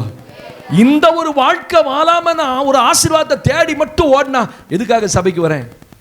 என் ஆண்டவர் ஆசீர்வதிக்கணும், என் கடனை மாற்றணும், என் பிரச்சனையை மாற்றணும், என் பிள்ளைகளா, அது நோக்கம் இல்லை. அவருக்காக வாழ்றதுக்கு தான் இந்த சபைக்குள்ள கர்த்தர் உங்களை கொண்டு வராரு. நான் ஒன்று சொல்றேன், நீங்கள் அவருக்காக வாழ்ந்தால் அவர் உங்களுக்காக வாழ்வார். ஆமான்னு சொல்லுங்க. ஆமென். அல்லேலூயா. நீங்க ஆண்டவருக்கு பிரியமா வாழ்ந்து பாருங்க. உங்க வீட்டில் பிள்ளைகள் 2 இருக்கு, 2 இருக்கு, சில வீட்டில் 3 இருக்கு, சில வீட்டில் 1 இருக்கு, இல்லையா? அந்த பிள்ளைகள் உங்க மேல ரொம்ப அன்பு செலுத்தினா நீங்க என்ன செய்வீங்க? எப்பொழுதுமே உங்க பிள்ளை நினைவாவே இருப்பீங்க. நீங்க ஒரு கடைக்கு போறீங்க, ஐயோ என் பிள்ளைக்கு தேவை, ஏன் வாங்கி தரீங்க? இதே வீட்டில் ஒரு முரட்டாட்டம் பண்ற பிள்ளையா இருந்துச்சு, வீட்டை கூட்ட மாட்டேங்குது, சார்த்த தட்டை அப்படியே போடுது, கழட்டினதெல்லாம் அப்படியே கிடக்கும். சில வீட்டில் பார்த்துருக்கீங்களா? அப்படி வளர்ப்போம் நம்ம பிள்ளைகளை. கழட்டி பனியனை போட்டானா அது அங்கேயே தான் கிடக்கும். வாடா, இது யார் எடுத்து வைப்பா? எடுத்து வை. நான் எடுத்து வைக்க முடியும், ஆனால் அவங்களுக்கு நான் கற்றுக் கொடுக்கணும். அல்லேலூயா. எல்லாம் போனால் போதும், நானே என் பிள்ளைகளை வளர்க்குறேன், நானே என் பிள்ளைகளுக்காக செய்கிறேன். ரொம்ப நேசிப்போம், தப்பல்ல. இப்போ அந்த பிள்ளை உங்களை அதிகமாக நேசிக்குது, நீங்கள் அந்த பிள்ளை அதிகமாக நேசிக்க என்ன செய்வீங்க? ஒரு கடை போகிறீங்க, இது என் பிள்ளைக்கு ரொம்ப பிடிக்கும் இல்லை? ஸ்தோத்திரம். அங்கே விற்கிற எந்த பொருள் உங்கள் பிள்ளைக்கு பிடிக்குமோ, தின்பொருளோ, ஒரு ஒரு ஒரு உடுத்துற ஒரு ட்ரெஸ்ஸோ, அங்கேயே வச்சு அழகு பார்ப்பீங்க பிள்ளைய. அந்த ட்ரெஸ்ஸை போட்டால் என் பிள்ளை எப்படி இருக்கும்? ஏன்? வீட்டில் கொண்டாந்து கொடுத்து அந்த பிள்ளைக்கு ஒரே சந்தோஷம். ஏன்? அந்த பிள்ளை உங்கள் நினைவாக இருக்கு, நீங்கள் அந்த பிள்ளையின் நினைவாக இருக்கீங்க. இந்த 2வது படி, நீங்கள் தேவனுக்காக வாழ்ந்தா தேவன் உங்களுக்காகவே வாழ்வார். அதான் சபைக்கு சொல்றார். நீ என் நினைவே இல்லாம, நீ எனக்காக வாழாம உனக்காக வாழ்ற, உன் பிள்ளைகளுக்காக வாழ்ற, உன் குடும்பத்துக்காக வாழ்ற, எப்ப பாரு நான் வாழ்றதே என் பிள்ளைக்காக தான் சொல்றீங்களா? அப்புறம் எப்படி அவர் உங்களுக்காக வாழ்வார்? இந்த உயிரை பிடிச்சிக்கிட்டே இருக்கிறது உனக்காக தான் ஐயா. அப்படியா? விட்டுறாதீங்க, பிடிச்சிக்கங்க நல்லா. உயிரை விடாதிருக்க ஒருவனுக்கும் அதிகாரம் இல்லை. உங்க உயிரை பிடிச்சிட்டே இருக்கிறது உங்களுக்கு யாருக்கு அதிகாரம் இல்லை. அவர் பறித்து கொண்டு போகிறார். தடை செய்கிறவன் ஒருத்தர் இல்லை. யார் அப்படிங்கிறார்? அவர் வேணும் நைட்டு என்ன பறிச்சுட்டு போவார். யாரை பிடிக்க முடியுமா? உங்களை பறிச்சுட்டு போவார். பிடிக்க முடியுமா? முடியும். அவர் விட்டு வச்சிருக்காரு, அவ்வளவுதான். அப்ப யாராலையும் தடை செய்ய முடியாது. நான் அவங்களுக்காக வாழ்றேன், இவங்களுக்காக வாழ்றேன் எல்லாம் சொல்லிவிட்டு ஆண்டவரேன்னு ஆசீர்வாதம் கேட்பேன். நீ எனக்காக எப்பதான் வாழ போற? நீ எனக்காக எப்பதான் நீ வாழ போற? அவங்களுக்கு கொடுத்தேன், இவங்களுக்கு கொடுத்தேன், உறவுகளுக்கு கொடுத்தேன், பணத்தை கொடுத்தேன், காசை கொடுத்தேன். கத்தர் கேட்குறது, எனக்காக நீ என்ன கொடுத்த? சம்பாதிக்கலாம் உனக்காக வச்சுக்கிறேன், சம்பாதிக்கலாம் உனக்காக சாப்பிட்றேன், சம்பாதிக்கலாம் கடனை கட்டுறேன், சம்பாதிக்கலாம் எப்பொழுதும் உனக்காகவே வாழ்ந்து கொண்டிருக்கிறேன். அப்போ இந்த 2வது படி தேவனோடு பண்ணுகிற உடன்படிக்கை என்ன? நான் உம்முடையவன், நீர் என்னுடையவர் ஆண்டவரே. ஆபிரகாமோடு பண்ணின உடன்படிக்கை, அந்த விருத்த சேதன உடன்படிக்கை, இது உனக்கு மட்டுமல்ல உன் சந்ததிக்கான உடன்படிக்கை. உன் பிள்ளைகள் எல்லாம் என்னுடையவர்களா இருக்கணும். யாரெல்லாம் பிறக்கிறாங்களோ 8ஆம் நாளிலே அவர்களுக்கு என்ன செய்யணும் சொல்லுங்க? விருத்த சேதனம் பண்ணணும். ஏன் 8ஆம் நாளில் விருத்த சேதனம் பண்ண சொன்னா தெரியுமா? அதுக்கு ஒரு சயின்டிஃபிக் இருக்கு. பச்சை குழந்தைக்கு ஆண் பிள்ளை பிறந்தா 8ஆம் நாளில் அவன் நுனித்தோலை கட் பண்ணணும். ஏன் கர்த்தர் சொன்னாரு? ஐயோ, பச்சை குழந்தைய ஆப்ரேஷன் பண்ணுமே, பச்சை குழந்தைக்கு கத்திப்படணுமே, எந்த தாய் ஒத்துக்குவா? அந்த பச்சை குழந்தைக்கு 8ஆம் நாளில் தான் ஆண்டவர் ரொம்ப ஞானம் உள்ள தேவன். பிளட் சீக்கிரமா கிளாட் ஆகுமா 8ஆம் நாளில்? இந்த ரகசியம் தெரியாம ஏனோ 8ஆம் நாளில் பிறந்த குழந்தை எப்படி விருத்த சேதனம் பண்ணுறது? 8ஆம் நாளில் தான் பிளட்டு சீக்கிரம் கிளாட் ஆகுமா அந்த நாளில், அந்த 8 நாளைக்குள்ள. அதுக்கப்புறம் பிளட்டு கிளாட் ஆகிறது ரொம்ப நேரம் ஆகுமா, புண்கள் ஆறுறதுக்கு ரொம்ப நேரம் ஆகும். அப்போ தேவன் எவ்வளோ ஞானமாக செஞ்சார் பார்த்தீங்களா? அது சொல்கிறாரு, நான் உன்னோட உடன்படிக்கை பண்ணுவேன். நோபாட்டு சொன்னா, நான் உன்னோடு பண்ணின உடன்படிக்கை. ஆபிரகாம், நான் உன்னோடு பண்ண. இதெல்லாம் எதுக்காக? நீ எனக்காக வாழணும், நீ என்னோட கூட வாழ, எனக்காக உன்னை பிரித்து எடுத்திருக்கேன், உன் சந்ததியை நான் கூப்பிட்டுருக்கேன். விக்கிரக ஆராதனையில் இருந்த யாரு? ஆபிரகாம் சொல்றாரு, உன் தகப்பன் ஒரு விக்கிரக ஆராதனைக்காரன், விக்கிரக பொம்மை வித்தவன். உன் அந்த சந்ததியிலிருந்து ஊமையும் செவிடுமான ஆவியிலிருந்து உன்னை கொண்டு வந்து தரிசனமானேன். மம்ரேயின் சமபூமியில் தேவன் அவனுக்கு, பைபிள் ரொம்ப அழகு, மெசொப்பொத்தாமியாவில் அவன் இருந்தபோது மகிமையின் தேவன் அவனுக்கு தரிசனமானார். அப்போஸ்தலர் நடவடிக்கைகள் எழுதுறாரு, அந்த மகிமையின் தேவனை தரிசிச்ச பிறகுதான் இவர்தான் ஜீவனுள்ள தேவன் ஆபிரகாம் ஓடி வந்தார். அது மட்டும் இல்லப்பா, நீ என்னுடையவனா மாறணும். நீங்க வந்துட்டீங்க, நீ இப்ப யாருடையவனா மாறணும்? ஆண்டவர். அதனால தான் மாசத்துல ஒரு நாள் உடன்படிக்கை பண்றோம், ரத்தத்தில் உடன்படிக்கை பண்றோம் ஆண்டவரோட. ஏன் அதை மாசம் மாசம் பண்றோம்? நீங்க எத்தனையோ மாசங்கள் திருவுந்துக்கு வரதே கிடையாது, வேலைன்னு ஓடிடுறீங்க இல்ல. ஒவ்வொரு மாசமும் திருவுந்துக்கு பார்க்குறேன், ஒரு 30 பேர் 40 பேர் வரவே மாட்டேன். அதை பத்தி அவங்க தே டோன்ட் கேர், அதை பத்தி அவங்க கவலையே படுறது இல்லை. அடுத்த மாசம் எடுத்துக்கலாமா சார்? அந்த உடன்படிக்கை எதுக்காக? ஹலோ கவனிங்க, நான் உம்முடையவன், நீர் ரைட். இப்ப இந்த உடன்படிக்கை நம்ம நிறைவேற்றிட்டோம். இப்ப மேல போக பார்க்கிறோம், 3வது படிக்கை. ஆனா யார் இருக்கா சொல்லுங்க? 2 பக்கத்துலயும் 2 சிங்கம். அது என்ன சிங்கம் பார்க்கலாம். தேவனுக்கு மகிமை உண்டாகட்டும். ஹல்லேலூயா. என்னோடு கூட நீங்கள் வாசியுங்கள். அந்த 2 சிங்கங்கள் என்ன? ஆதியாகமத்தின் புத்தகத்திலே 25ஆம் அதிகாரம் 34ஆம் வசனம். அப்பொழுது யாக்கோபு ஏசாவுக்கு அப்பத்தையும் பயற்றங்கூளையும் கொடுத்தான். அவன் புசித்து குடித்து எழுந்திருந்து போய்விட்டான். இப்படி ஏசா தன் சேஷ்ட புத்திர பாகத்தை அலட்சியம் பண்ணினான். தேவனை ஒரு நாளும் அலட்சியம் பண்ணிடாதீங்க. இந்த 2 சிங்கம் எதுக்காக அடையாளம்? ஒரு மனிதனுக்குள்ள போராடுகிற ஆவி. நல்ல கவனிங்க, ஹலோ இங்கே கவனிங்க. இந்த உடன்படிக்கை பண்ணியாச்சு, நீங்க அவருடையவரா மாறிட்டீங்க, அவர் உங்களுடையவரா மாறிட்டார். இப்ப எதிர்பார்ப்பு அதிகமாயிரும். அப்படிதானே? நிச்சயம் பண்ணியாச்சு, கல்யாணம் வந்துருச்சு, கல்யாணம் பண்ணியாச்சு, கிராண்டா பண்ணியாச்சு, மாப்பிள்ளையும் பண்ணையும் சேர்த்து வச்சாச்சு. இப்ப 2 பேருக்குள்ளே ஒரு எதிர்பார்ப்பு. என்ன எதிர்பார்ப்பு? பழைய நினைவுகளுக்குள்ள அப்படியே போறோம் இல்ல. காலை எந்திரிச்சு அவருக்கு என்ன பிடிக்கும், இவன் வெளியில் போன என் மனைவிக்கு என்ன பிடிக்கும், அதெல்லாம் கொஞ்ச நாள் தான், பயப்படாதீங்க. ஒரு 3 மாதத்தோட முடிஞ்சு போயிடும். ஆசை 60 நாள், மோகம் 30 நாள் மாதிரி. ஓ கர்த்தருக்கு ஸ்தோத்திரம். அதெல்லாம் இன்னைக்கு அந்த அன்பு இல்லை, அந்த இதுவும் இல்லை, எதுவுமே இல்லை, போயிடுச்சு அந்த காலங்கள்லாம். அப்போ ஒரு எதிர்பார்ப்போடு தான் ஒரு மணவாளனும் மணவாட்டியும் அந்த குறிப்பிட்ட காலம் வரைக்கும் வாழ்றாங்க. நல்லா கவனிங்க. ஆண்டவருக்கு நீங்கள் சொந்தமான பிறகு அவர் உங்ககிட்ட ரொம்ப எதிர்பார்ப்பார். சொல்லுங்க ஆமென். என் பிள்ளை என்ன கனம் பண்ணணும், எல்லாத்துலையும் என்ன முன்னாடி வைக்கணும். ஆனால் நம்மளோ ஏசாவை போல அசட்டை பண்றோம். அதான் முதல் சிங்கம். சிங்கங்கள் உங்களை தேவனை அசட்டை பண்ண வைக்கும். உங்களுக்குள்ள தேவனை குறித்த ஒரு கனம் பண்ற எண்ணமே இருக்காது.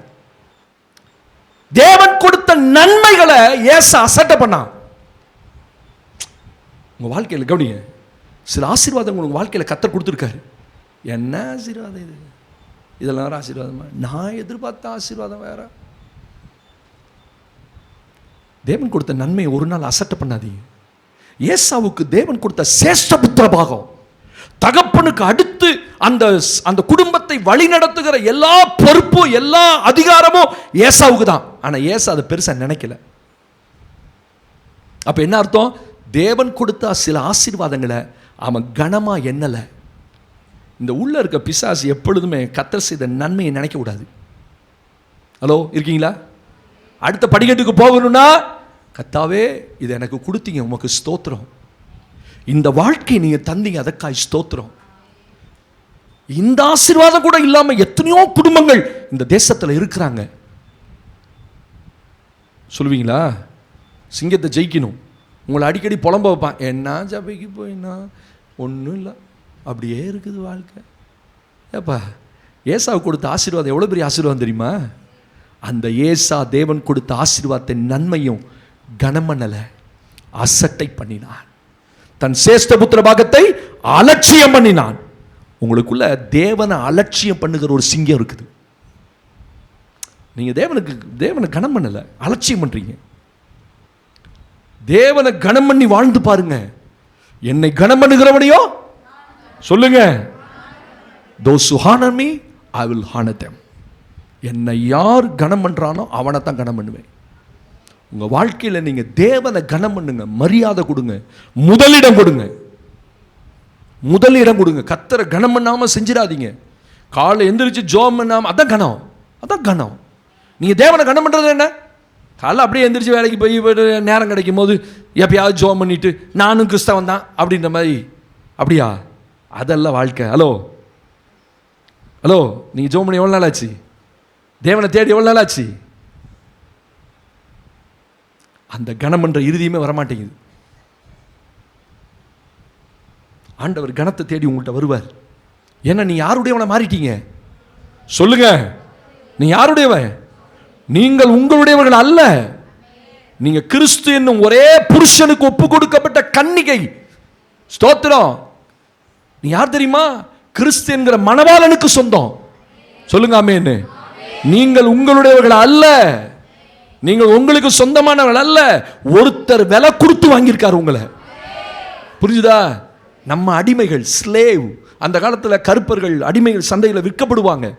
ஆப்பிரிக்காவில் அடிமைகளாக விற்கப்படுவாங்க. வெள்ளைக்காரன் வந்து வாங்கிட்டு போவான், கூட்டம் கூட்டமாக வாங்கிட்டு போவான். $10 ஒருத்தனை விலை கொடுத்து வாங்குவான். 1000 ரூபா, 2000 ரூபா. இன்னைக்கும் அடிமை சந்தைகள் இருக்கிறது ஆப்பிரிக்க தேசத்தில். இப்போ தான் கொஞ்சம் கொஞ்சமாக ஒழிச்சிருக்காங்க. விற்பாங்க மனிதர்களை அடிமைத்தனத்தில் இருப்பதற்காக. அப்ப அவர்கள் யாருக்கு? எஜமானுக்கு சொந்தம். அப்ப நான் ஒருத்தரால விலை கொடுத்து வாங்கப்பட்டிருக்கேன். அவர் என்னை மீட்டு கொண்டிருக்கிறார். He paid. அவர் எனக்காக கிரயம் செலுத்தி இருக்கிறார். இதுக்கெல்லாம் ஆமேன்னு சொல்ல மாட்டீங்க. உங்களை கிரயம் செலுத்தானே வாங்கினாரு. வாங்கினவங்க தான் ஆமேன்னு சொல்லுவீங்க. வாங்கிட்டாரா இல்லையா? மொத்த பணத்தை கொடுத்து தான் வாங்கியிருக்கிறார். முழு ரத்தத்தை சிந்திதான். நல்ல ஒரு கைத்தட்ட ஆண்டவர் கொடுங்க பார்ப்போம். ஹல்லேலூயா. சிலுவையில் அவர் சிந்தின அந்த ரத்தம் என்னை விலைக்கரையம் கொடுத்து வாங்கியிருக்கு. ஆண்டவர் சொல்றார், மகளே மகனே, நீ உன்னுடையவன் அல்ல. எப்பொழுதுமே ஒரு காரியத்தை உங்க இறுதியை சொல்லணும். நான் என்னுடையவன் அல்ல. என்ன ஒருத்தர் வாங்கியிருக்க. நான் எப்பொழுதுமே அவருக்கு தான் அடிமை. அப்ப அந்த அடிமை எஜமானன் எப்படி கனம் பண்ணணும்? மல்கியால 4 வாசிக்கிறோம். 3ஆம் அதிகாரத்தில், நான் பிதாவானால் என் கனம் எங்க வேர் இஸ் மை ஹானர்? மல்கியா 2ஆம் அதிகாரத்தை வாசிக்கிறோம். நான் பிதாவானா என் கனம் எங்கே? ஆண்டவர் சபையை பார்த்து கேட்கிறார், எப்பா நான் என்னுடையவனா மாறிட்டேன், நான் உன்னோட உடன்படிக்கை பண்ணிட்டேன். 2வது படி உடன்படிக்கை. ஸ்தோத்திரம். உன்னோட உடன்படிக்கை பண்ணி, நீ என்னோட உடன்படிக்கை பண்ணி, ஞானஸ்தானத்தை உடன்படிக்கை பண்ணி, ரத்தத்தில் உடன்படிக்கை மாசம் பண்ணி சபைக்குள்ள இருக்கீங்க. ஆனா உடன்படிக்கை பண்ணப்பட்டவங்க மாதிரி நம்ம நடக்கிறது இல்லை. நீங்க தேவனுக்கு சொந்தமானவர்கள். யாருக்கும் இந்த பூமியில சொந்தமானவங்கள் அல்ல. நான் செத்துறேன் சொல்லவே கூடாது. நீங்க உங்களுடையவர்கள் அல்ல. உங்க ஆத்துமா ஒருத்தர் மீட்டெடுத்திருக்கிறார். உங்கள் ஜீவன் கிறிஸ்துவுடனே கூட தேவனுக்குள் மறைந்திருக்கு. அதனால தான் இத்தனை முறை தற்கொலைக்கு போனாலும் தேவன் உங்களை விடல. ஏன்னா அவனால ஒன்றும் செய்ய முடியாது. அந்த ஆவிகள் உங்களை மேற்கொள்ள முடியாது. ஏன்னா உங்க ஜீவன் கிறிஸ்துவோடு, கிறிஸ்துவுடைய ஜீவனோட பிதாவுக்குள் மறைந்திருக்கிறது. அங்க போய் கை வைக்க முடியுமா? அங்க போய் கை வைக்க முடியுமா? தோத்திரம். கர்த்தருக்கு மகிமை. அப்ப இந்த உடன்படிக்கையில நிலைச்சு நின்று நான் மேல் படிக்கு போகணும்னா 2 சிங்கம் இருக்குது. அந்த சிங்கத்துல முதல் சிங்கம் தேவனை அலட்சியம் பண்ணுகிற சிங்கம். உங்களுக்குள்ளேயே இருக்கு, தெரியாது. இப்பதான் அது தெரியுது சிங்கம் ஒன்று. ஆமென் சொல்லுங்க பாப்போம். அந்த சிங்கத்துக்கு இப்பதான் தெரியுது அலட்சியம் என்னும் சிங்கம். தேவனை கனம் பண்ணுறது இல்லை, காலை எந்திரிக்கிறதில்ல, கர்த்தருடைய முகத்தை பார்க்கறதில்ல. இந்த வசனத்தை தொட்டு எத்தனையோ நாட்கள் ஆயிற்று. அந்த செல்ஃபோனை எடுத்தா வீட்டில் வேலையை முடிஞ்சு வந்தோன்னே நான் இப்போ தான் வந்திருக்கேன், ரொம்ப களைச்சிரு வந்திருக்கேன் அப்படின்னு செல்ஃபோனை எடுத்தேன்னா 2 மணி நேரம் பிள்ளைங்க சொல்லுது, எங்கள் அம்மா வீட்டுக்கு வந்தோன்னா செல்ஃபோனே கெதி. ரொம்ப அழகு அம்மா. ஒரு ஆவிக்குரிய ஒழுங்கு இல்லாத ஒரு தாய், ஒரு தகப்பன் குடும்பத்துக்கு சாபம். சொல்லுங்க ஆமேன்னு. நல்ல ஜெபிக்கிற தகப்பனாயும் ஜெபிக்கிற தாயாய் இருந்து பார், உங்கள் பிள்ளைங்க ஆட்டோமேட்டிக்காக நீங்கள் சொல்லாமல் எல்லாத்துலேயும் கர்த்தர் உங்களை பிள்ளைகளை ஆசீர்வதிச்சு வருவார். தேவனை அலட்சியம் பண்ணி என்னத்தை வாங்க பார்க்க போகிறீங்க? ஏசா தன் சேஷ்ட புத்திர பாகத்தை அலட்சியம் பண்ண. இன்னொரு வசனத்தை வாசிங்க. ஹல்லேலூயா. 2 சாமுவேல் தேவனை கனம் பண்ணுவதில் அசட்டை. 2 சாமுவேல் 12ஆம் அதிகாரம் 9ஆம் வசனத்தில், கர்த்தருடைய பார்வைக்கு பொல்லாப்பான இந்த காரியத்தை கர்த்தருடைய பார்வைக்கு பொல்லாப்பான இந்த காரியத்தை செய்து அவருடைய வார்த்தையை நீ அசட்டை பண்ணினது என்ன? ஏத்தியனாகிய உரியாவை நீ பட்டயத்தால் மடிவித்து அவன் மனைவியை உனக்கு மனைவியாக எடுத்துக்கொண்டு அவனை அம்மோன் புத்திரரின் பட்டயத்தாலே கொன்று போட்டாய். கவனிச்சிங்களா? தாவீதுக்குள்ள ஒரு சிங்கம். அது என்ன சிங்கம்? உப்பரிகை மேல உலாவுறான். உரியாவின் மனைவி குளித்துக் கொண்டிருக்கிறாள். பத்சேபால பார்க்குறான், அழகா இருக்கிறா, வீட்டுக்கு கூட்டு வரான், தனக்கு மனைவியாக்கி கொண்டான். மனைவியாக்கினது மட்டும் இல்லை, சொல்றான் அவன் புருஷனை யுத்தத்துக்கு கொண்டு போய் முன்னணியில் நிறுத்தி அந்த யுத்த வீரர்கள் எதிரிகள் அவன் மேல அம்பு எய்யும்படி யோவாபுக்கு எழுதுறான் ஒரு லெட்டர். அவனை முன்னணியில் நிறுத்தி அவனை எல்லாரும் விட்டு பின்வாங்கிருங்க, அவன் சாகட்டும். எவ்வளோ பெரிய எண்ணம். உரியா செத்துட்டான். யோவா படைத்தலைவன் லெட்டர் அனுப்புறான், ராஜாவே உம்முடைய வீரர்களில் ஒருவன் செத்து போனான். ராஜா, எப்படி அவன் செத்தான்? அவன் பெயர் உரியா. ரைட் அவன் சாவட்டும் அப்படின்றான். ஏன்? அவன் மனைவி போய் மனைவி ஆகணும். அவன் செத்தாதான் மனைவி ஆக முடியும். எத்தனை திட்டம் போடுறான் பாருங்க. ஒரு சிங்கம் உள்ள இருக்குது, உங்களுக்குள்ள பலவிதமான திட்டங்களை போடுவான், திட்டங்களை கொடுப்பான் உங்களுக்குள்ள. இப்படி பண்ணு, அப்படி பண்ணு, அவன் கண்ணுக்கு மறைச்சிரு, இவன் கண்ணுக்கு மறைச்சிரு. இதான் பிசாஸ், இதான் சிங்கம். உங்களை அடுத்த படிக்கட்டுக்கு மேல ஏற விடாம ஒரு சிங்கம் தடுக்குது பாருங்க. அவன் மனைவி புருஷனை கொன்னுட்டு முடிஞ்சிருச்சு, அடக்கம் பண்ணியாச்சு. அவ நேரா புறப்பட்டு புருஷன் செத்தோன்னே இவனுக்கு வந்து மனைவி ஆயிட்டா, எல்லாம் முடிஞ்சிருச்சு. நாட்கள் ஓடுது. தீர்க்கதரிசி வரான், ஒரு கதையை சொல்லி, ஏண்டா அதான் ரொம்ப அழகா சொல்ல, கர்த்தருடைய பார்வைக்கு, நீ மனுஷனுடைய பார்வைக்கு அல்ல, கர்த்தருடைய பார்வைக்கு பொல்லாப்பான இந்த காரியத்தை செய்து அவருடைய வார்த்தையை நீ அசட்டை பண்ண. முதல்ல அவர் கொடுத்த நன்மையை நம்ம அசட்டை பண்ணக்கூடாது. 2வது, அவர் வார்த்தையை அசட்டை பண்ண நீ அவர் அசட்டை பண்ற மாதிரி. ஆண்டவர் சொல்ல, நான் இருக்கேன்னு கூட உனக்கு ஒரு எண்ணம் இல்லை. நீ மனுஷன் நினைச்சிட்டு நீ ராஜான்ற அதிகாரத்தில் அவனை கொன்னுட்ட. ஆனா உன்னை ராஜாவாக்கின என்ன நீ கனம் பண்ணல பத்தியா? உங்களுக்கு வந்த இந்த அதிகாரம் எல்லாம், இந்த நன்மை எல்லாம், இந்த ஆசீர்வாதம் எல்லாம் கர்த்தர் கொடுத்த ஆசீர்வாதம். அதிகாரங்கள் கர்த்தர் கொடுத்தது. அதிகாரங்கள் வந்துட்டோன்னு நம்ம ஆடக்கூடாது.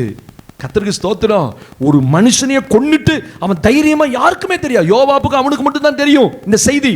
லெட்டரை போய் யோவா படிக்கிறான், முன்னாடி நிக்க வைக்கிறான், அம்பு எய்கிறான், கொல்லப்படுறான். ரைட், முடிச்சாச்சு, காரியத்தை புதைச்சாச்சு, அவன் சேர்த்துட்டான்.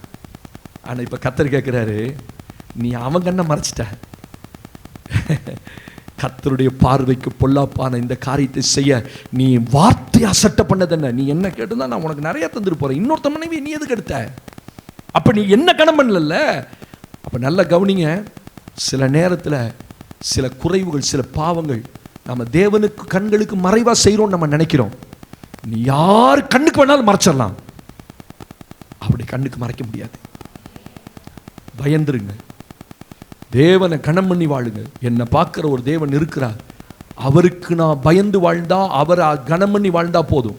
அவருடைய வார்த்தையை அசட்டை பண்ணி அவர் சொல்றாரு, நான் ஒருத்தர் இருக்கேன்னு கூட உனக்கு பயம் இல்லை. அப்படி கேட்போம்ல, வீட்டில் பிள்ளைகள்கிட்ட கேட்போம்ல, சில நேரத்தில் அம்மா இருக்கேன்ற ஒரு பயம் உனக்கு இல்லை, அப்பா இருக்கேன்ற ஒரு பயம். அப்போ ஒரு மனுஷனே அதை எதிர்பார்ப்போம்னா நம்ம என்ன செஞ்சாலும் அங்க ஒருத்தர் இருக்கிறாரு, அவருக்கு நீங்க கணம் பண்ணித்தான் ஆகணும். அவரை அசட்டை பண்ண முடியாது. நீங்க உங்க உள்ளத்துல நிறைய திட்டங்கள் போடலாம், இவனை ஏமாத்தலாம், அவனை ஏமாத்தலாம், அப்படி பேசலாம், இப்படி பேச. அவரை பார்க்கணும், அப்பா நான் உம்முடையவன், அவருக்கு நீங்க பயப்படணும். ஆமென் சொல்லுங்க. இதெல்லாம் இந்த சிங்கத்தை ஜெயிச்சாதான் அசட்டை பண்ற சிங்கம் உங்களை தேவனை அசட்டை பண்ண வைக்கும். காலையில் எழும்ப விடாது, தேவனுடைய சபைக்கு நேரத்துக்கு போக விடாது. அடுத்த வாரம் போய்க்கலான்னு ஒரு பிசாசு பேசும். நீங்க நினைக்கிறீங்க நம்ம தான் பேசுறோம், ஆமா ரொம்ப கஷ்டமா இருக்கு. நீங்க பேசுறது சிங்கம்ன்றது தெரியல உங்களுக்கு. பேசுகிறது சிங்கம் என்று அறிந்தால் அந்த சிங்கம் போபால இன்னைக்கு தேவனுடைய நான் தேவனுடைய ஆலயத்துக்கு போய் தான் ஆகணும். ஆமென். நான் எந்திரிச்சு தான் ஆகணும். நான் தேவனுடைய சமூகத்துக்கு போய் அவர் கனம் பண்ணி தான் ஆகணும். இப்படி நீங்க பேசலன்னா அந்த சிங்கத்தை ஜெயிக்க முடியாது. அந்த சிங்கம் உங்களை அடுத்த படிக்கு போக விட மாட்டான். நீங்க என்கிட்ட வந்து ஜோம் பண்ணிட்டு போலாம், யா ஜோம் பண்ணுங்க யா, ஒன்றும் நடக்க மாட்டேங்குது ஐயா. நீ அவரை கனம் பண்ணுப்பா. நான் சொல்லி கொடுக்க ஒண்ணுதான். நீ யாரை கனம் பண்ணுங்க? உங்களை விலைக்கிரயமாய் ஒருத்தர் வாங்கினார் பார்த்தீங்களா, அவர் கொடுத்த நன்மையை கனம் பண்ணுங்க. அவரை கனம் பண்ணு. அவர் ஒருத்தர் இருக்கிறார், என்னை கேள்வி கேட்பார், என்னை பார்க்கிறார், என் ஒவ்வொரு நடக்கையும் என் ஒவ்வொரு மூமெண்ட்டுக்கும் நான் அவருக்கு பதில் சொல்லணும். இந்த ஒரு எண்ணம் வந்துட்டாலே பிசாசு பேசுற சத்தத்தை நீங்க ஈஸியா கண்டுபிடிச்சு அவனை ஜெயிச்சிடலாம். பொல்லாதாவே போ இயேசு நாமத்தில் கிளம்புவீங்க, வேக வேகமா சபை கிளம்புவீங்க. அப்படியே ஒரு டயர்டு எங்கிருந்து வரும்னு தெரியாது. அடிச்சு போட்டாப்புல உடம்பு என்ன இன்னைக்கு இப்படி வருதே, சரி போ அடுத்த வாரம் போய்க்கலாம். அவ்வளோதான், உங்களை கவுத்துட்டான் சிங்கம். அப்போதான் தெரியும் எனக்கு கிளம்பும் போது அப்படி ஒரு திடீர்னு அப்படி ஒரு எல்லா நாளும் இல்லை, திடீர்னு பார்த்தீங்கன்னா அப்படியே அடிச்சு கை காலம் அப்படியே அடிச்சு போட்டாப்புல நிற்கும். உணர்ந்துட வேண்டியதா, தேவனுடைய ஊழியத்தை செய்யக்கூடாது, போகக்கூடாதபடி தடை செய்கிற சிங்கங்கள். இந்த கீழ்ப்படிதலை தாண்டி உடன்படிக்கைக்கு வந்து இந்த உடன்படிக்கையில் இருக்கிற 2 பிசாசுகளை ஜெயிச்சா 3வது ஒரு படி வாசிங்க என்னோடு கூட. ஆண்டவருக்கு மகிமை உண்டாகட்டும். உபாகமத்தின் புஸ்தகம் 4ஆம் அதிகாரம் 10ஆம் வசனத்தை நாம் வாசிக்க போறோம். உன் கண்கள் கண்ட காரியங்களை, உபாகமம் 4:10, உன் கண்கள் கண்ட காரியங்களை மறவாதபடி உன் ஜீவனுள்ள நாளெல்லாம் அவைகள் உன் இருதயத்தை விட்டு நீங்காத படிக்கும் நீ எச்சரிக்கையாய் இருந்து உன் ஆத்துமாவை ஜாக்கிரதையாய் காத்துக்கொள். அவைகளை உன் பிள்ளைகளுக்கும் அறிவிக்க கடவாய். 6ஆம் அதிகாரம் 12ஆம் வசனத்தை அப்படியே எடுத்து வாசிக்கலாம். அதே புஸ்தகத்துல உபாகமம் 6ஆம் அதிகாரம் 12ஆம் வசனத்தை வாசிக்கலாமா? நீ அடிமைப்பட்டிருந்த வீடாகிய எகிப்து தேசத்திலிருந்து உன்னை புறப்பட பண்ணின கர்த்தரை மறவாதபடிக்கு எச்சரிக்கையாய். Underline that word. என்ன படி இது? 3வது படி. முதல் படி என்ன படி? கீழ்ப்படி. 2வது படி உடன்படிக்கை. 3வது மறவாதபடி.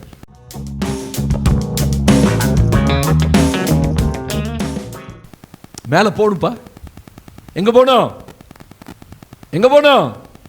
ஆமா, வீட்டுக்கு போகணும்பா சார், சீக்கிரம்.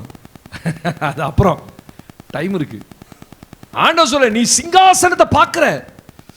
சாலமோன் பாருப்பா, ராஜாப்பா, அவருக்கு என்னப்பா, அவருக்கு என்ன அதிகாரம், என்ன பண பலம், என்ன ஆள் பலம், என்ன அரசியல் பலம், என்ன ராணுவ பலம். அந்த மேல சிங்காசனத்துக்கு சாலமோன் போறதுக்கு கீழே 6 படிக்கட்டை ஏறி தான் போயிருக்கிறார். அவன் ஜெயிக்காமலாம் கர்த்தர் விட மாட்டாரு. தேவன் சாலமோனிடத்தில் அன்பாயிருந்தார், சாலமோன் தேவனிடத்தில் அன்பாயிருந்தார். விஷயம் அங்கதானே இருக்கு. சிங்காசனத்தை தேவன் கொடுக்காம யாருக்குமே சிங்காசனம், ஹலோ இருக்கீங்களா? சிங்காசனம் தேவன் கொடுக்காம உயர்வு தேவன் தான் கொடுக்கணும். சிங்காசனம் என்ன? உயர்வு, அதிகாரம், ஸ்தோத்திரம், இதெல்லாம் கர்த்தர் கொடுக்கணும் உங்களுக்கு. அதுதான் நிரந்தரம். அதான் நிரந்தரம், தேவன் கொடுக்கணும்.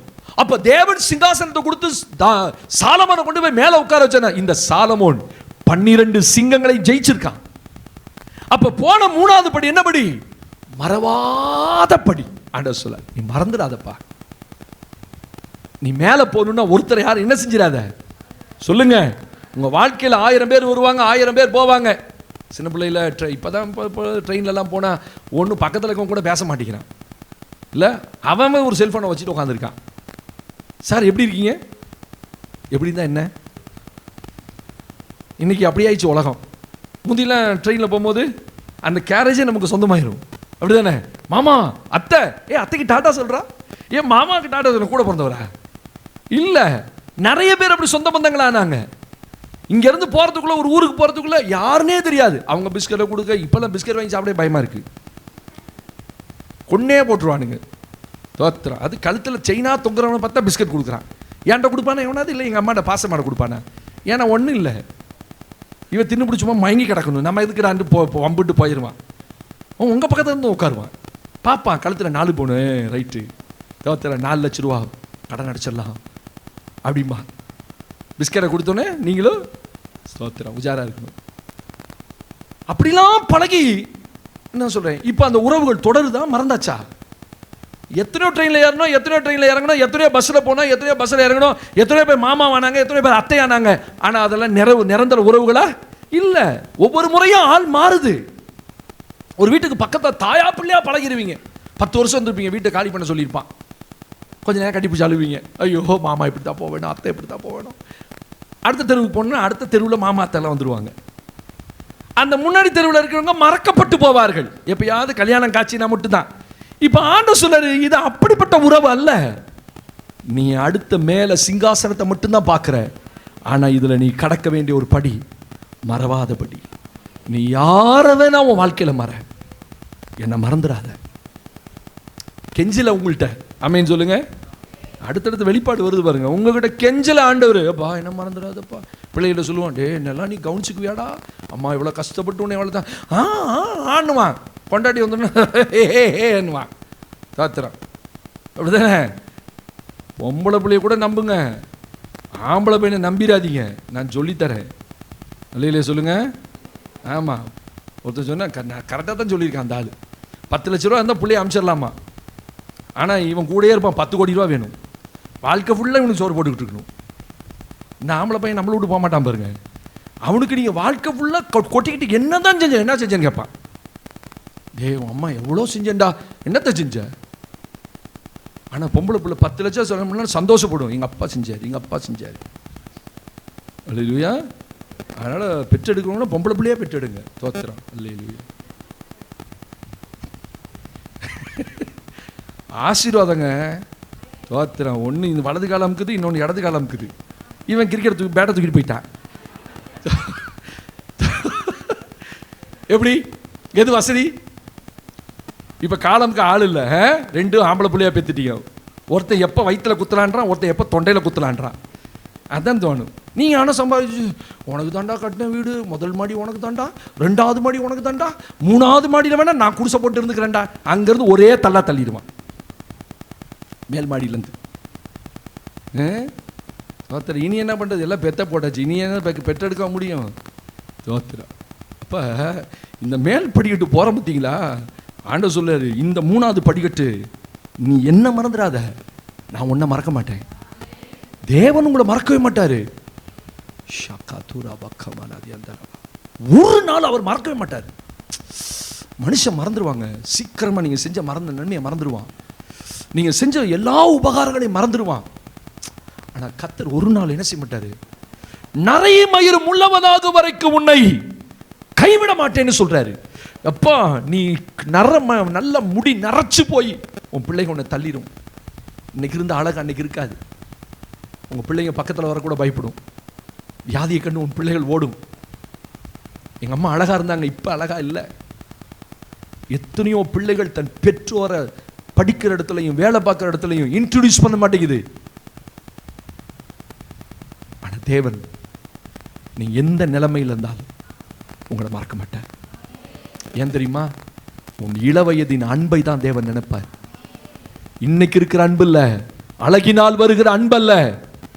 இயேசுவை கரம் பிடிச்ச நாள் முதல் அவர்கிட்ட நீங்க காட்டின அந்த அன்பை அவர் முதிர் வயதில் நினைச்சு சொல்றாரு, நான் உன்னை நரைமயிருமாக உன்னை கைவிடேன், உன்னை கைவிட மாட்டேன். நீ யாரை மறந்தாலும் சரி, தேவன் செஞ்ச நன்மையை மறந்துடாதீங்க. கர்த்தரை மறவாதபடி எச்சரிக்கையாயிரு. உன் வாழ்க்கையில் யாரை மறந்தாலும் சரி, நீங்க ஆண்டவரை மறக்கலைன்னா சிங்காசனத்துக்கு தேவன் உங்களை கொண்டு போவார். அல்லேலூயா, அல்லேலூயா. எத்தனையோ தாய் தகப்பன்மாரை நான் பார்க்குறேன், பிள்ளைகள் கவனிப்பாரற்று கேட்பாரற்று, ஸ்தோத்திரம், முதிர் வயதில் வேலை செஞ்சு கஷ்டப்பட்டு கவனிக்க ஆள் இல்லை, அப்படிலாம் எத்தனையோ பிள்ளைகள் கைவிட்டுருச்சு. ஏதோ கொஞ்சம் விசுவாசத்தில் இருந்து ரட்சிப்பின் அனுபவத்தில் இருந்தால் அந்த பிள்ளைகள் பெற்றோரை பாதுகாக்குது. ஆனால் நான் சொல்கிறேன், நீங்கள் இந்த வயசில் நல்ல ஜெபம் பண்ணி தேவனை தேடி தேவனை கனம் பண்ணி தேவனுக்கு முதலிடம் கொடுத்து பிள்ளைகளை நல்ல கர்த்தருக்குள்ளே வளர்த்து, பிள்ளைகள்னு பார்க்காம அடித்து வளர்த்து தேவனுக்குள்ளே வளர்த்துருந்தா தேவன் உங்களை நினைப்பார். உங்களை நினைக்கிற கர்த்தர் ஒருவர் உண்டு. உங்களை ஒரு நாள் அவர் மறக்க மாட்டார். சொல்ல நான் மறக்க மாட்டேன், ஆனால் நீ மறந்துடாத. உன் இளமை இதில் நீ கஷ்டப்பட்ட போது, நீ இல்லாத போது, உன் பலவீனத்தில், வியாதியில், மரண தருவாயில் கர்த்தர் உங்களை நினைச்சு தான் இந்த ஜீவனை கூட்டி கொடுத்து உட்கார வச்சிருக்கிறார். எல்லாருமே நல்லா இருந்துட்டு வரல, அத்தனை பேரும் மரணத்தை சந்தித்துட்டு தான் வந்திருக்கோம். அதனால தான் தாவீது சொல்ல, மரண வாசலிலிருந்து என்னை தூக்கி எடுத்த கர்த்தாவே, மரண வாசல் வரைக்கும் போயிட்டேன், உள்ள உளுந்திருக்கணும், ஆனா கர்த்தர் விடல, என்னை தூக்கி எடுத்துட்டார். ஆழ ஜலத்திலிருந்து கை நீட்டு என்னை தூக்கி எடுத்த கர்த்தாவே, உங்களை கர்த்தர் தூக்கி எடுத்திருக்கிறார். அதெல்லாம் நினைச்சு வாழணும். ஒவ்வொரு ஸ்டெப்லையும் நீங்க தேவனை நினைக்கணும்.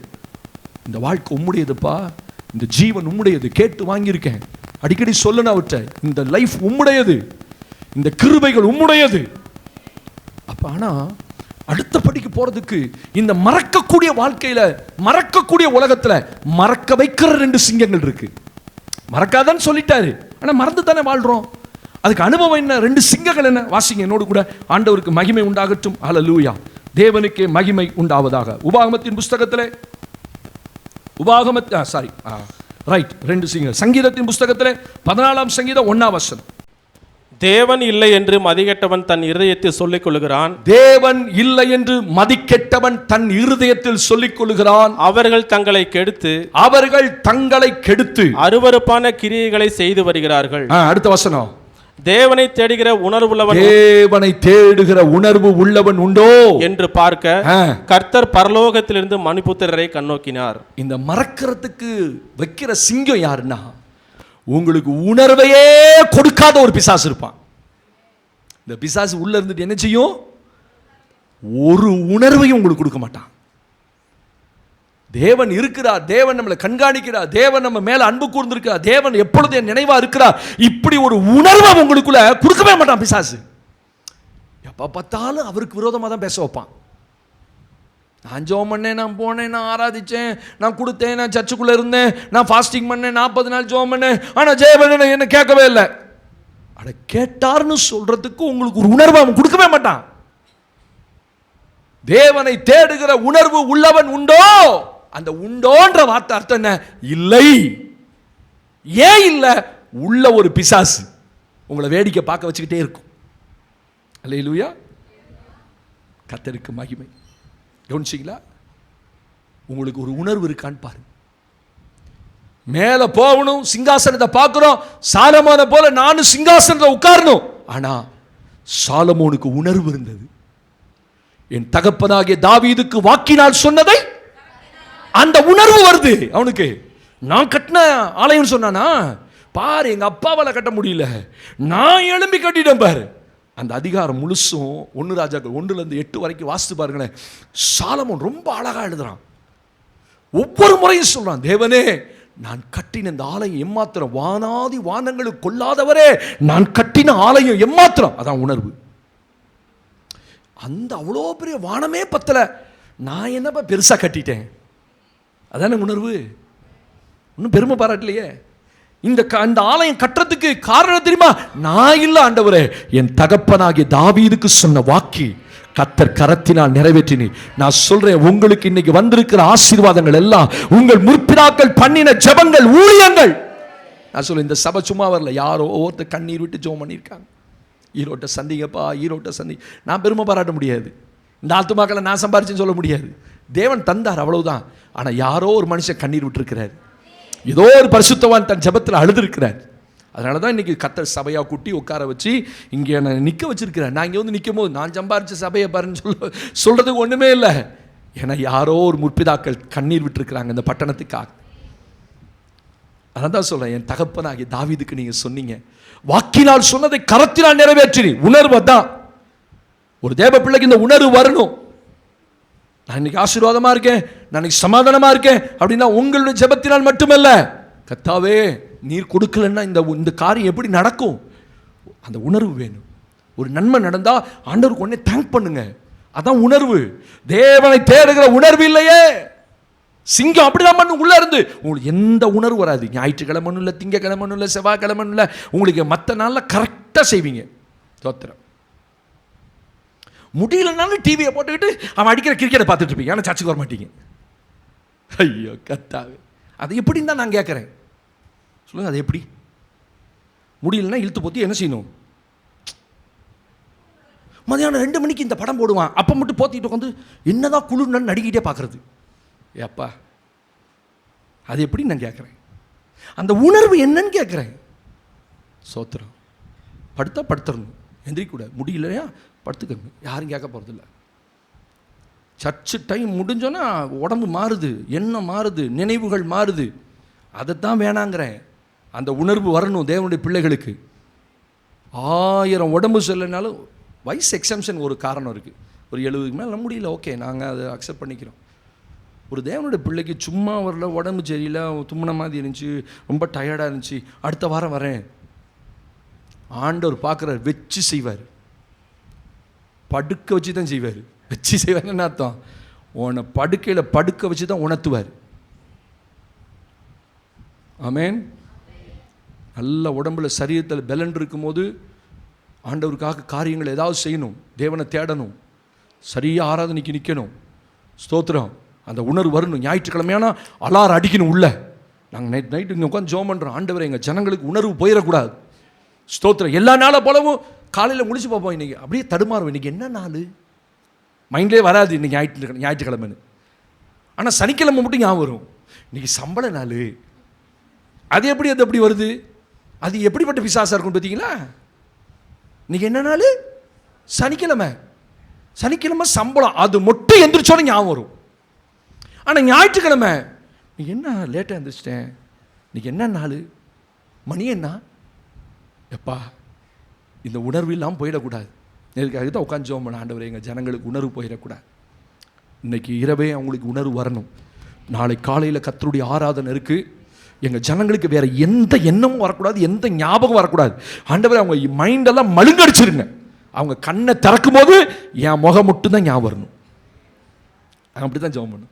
பாஸ்டருடைய முகம் மட்டும்தான் அவங்க கண்ணுக்கு வரும். வந்துச்சா இன்னைக்கு காலையில் 4 மணிக்கு? அப்புறம் எப்படி நான் உங்கள் பாஸ்டராக இருப்பேன்? சோத்திரம் அல்லேலூயா. நான் திட்டுறது மட்டும் தான் உங்களுக்கு ஞாபகம் வருது. நான் உங்கள் நன்மையை விரும்புகிற ஆள்னு உங்களுக்கு ஞாபகமே வரமாட்டேங்குது. ஞாயிற்றுக்கிழமை அப்படின்னா கர்த்தருடைய சபை ஊழியக்காரன். என் சத்தம் அந்த காலையிலேயே உங்களுக்கு கேட்கணும். நீங்கள் 5 மணிக்கு எந்திரிச்சு பாருங்கள், என் சத்தம் கேட்குதா இல்லைன்னு பாருங்க. தோத்திரம். இந்த பிரசங்கம் நான் அங்கேயே பண்ணிடுவேன். நீ 5 மணிக்கு எந்திரிக்கும் போது என் சத்தம் கேட்கும்.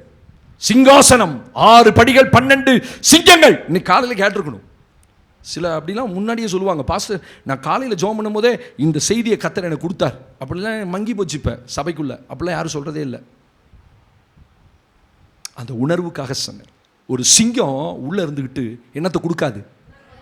என்னத்தை கொடுக்காது? எங்கே போனாலும் ஞாயிற்றுக்கிழமை இருதயம் அடிக்கணும், இருதயம் அடிக்கணும்.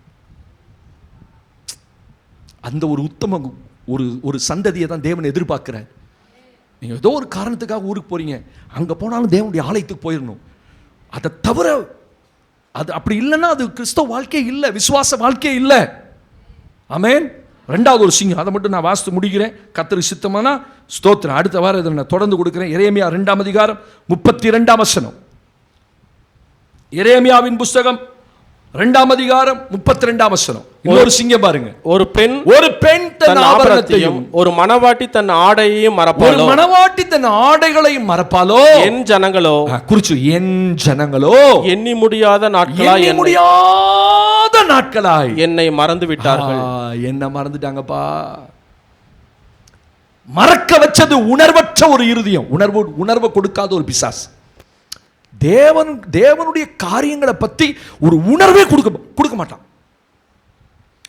உலகத்து காரியம், உறவுகளுக்கு செய்யணும், அதெல்லாம் ஞாபகம் வச்சிருப்போம். ஸ்தோத்திரம். இந்த வாரம் நீங்கள் வீட்டுக்கு போனோன்னே இந்த வாரம் சபையில் என்ன நடக்குது, ஜெபம் நடக்குது, எந்த ஜெபம் நடக்குது கரெக்டாக சொல்லணும். ஆமென். திங்கக்கிழமை ஊழியத்துக்கான ஜெபம், புதன்கிழமை தாய்மார் ஜெபம், வெள்ளிக்கிழமை உபவாச கூட்டம், புதன்கிழமை சாயந்தரம் நமக்கு துதி ஆராதனை இருக்குது, காலையில் 5 மணிக்கு ஜெபம் வாட்ஸ்அப்பில் இருக்குது. ஸ்தோத்திரம். மாசத்தில் முதல் 7 நாட்கள் நமக்கு ஜெபம், உபவாச ஜெபம், ஞாயிற்றுக்கிழமை காலை ஆராதனை, சாயந்தரம் ஆராதனை.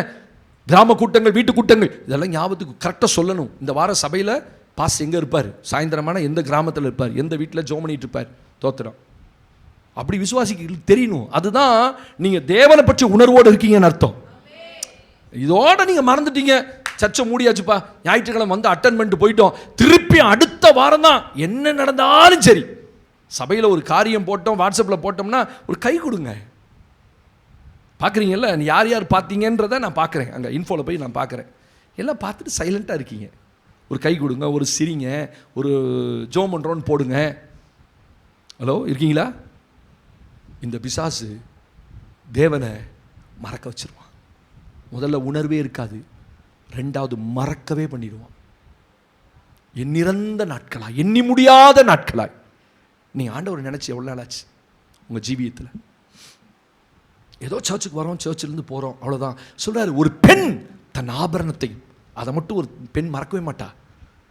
இல்லை, நீங்கள் ஒரு கழுத்தில் ரிங்கு போட்டிருக்கீங்க, செயின் போட்டிருக்கீங்க, காதில் ரிங்கு போட்டிருக்கீங்க, கையில் வளையல் போட்டிருக்கீங்க, இதை ஒரு ஒரு ஒரு பெண் நினைச்ச மாட்டா, மறக்கவே மாட்டா. குளிக்கும் போது கூட கழட்டி வைப்பீங்க, குளித்த உடனே போட்டுக்குவீங்க.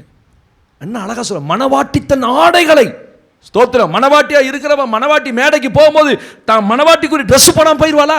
இல்லைங்க, ஒரு நிமிஷம் இருங்க, மறந்துட்டேன், தாலி கட்ட போகிற நேரத்தில் இருங்க மாப்பிள்ளை, நான் மறந்துட்டேன், நான் எடுத்து வச்சு பட்டு போடவே கட்டாமல் வந்துட்டேன் அப்படின்னு ஓடி வந்து போடுவாளா? எந்த மணப்பெண்ணாவது போடுவாளா? சொல்லுங்க, எவ்வளோ அலங்கரித்து போகிறாள்.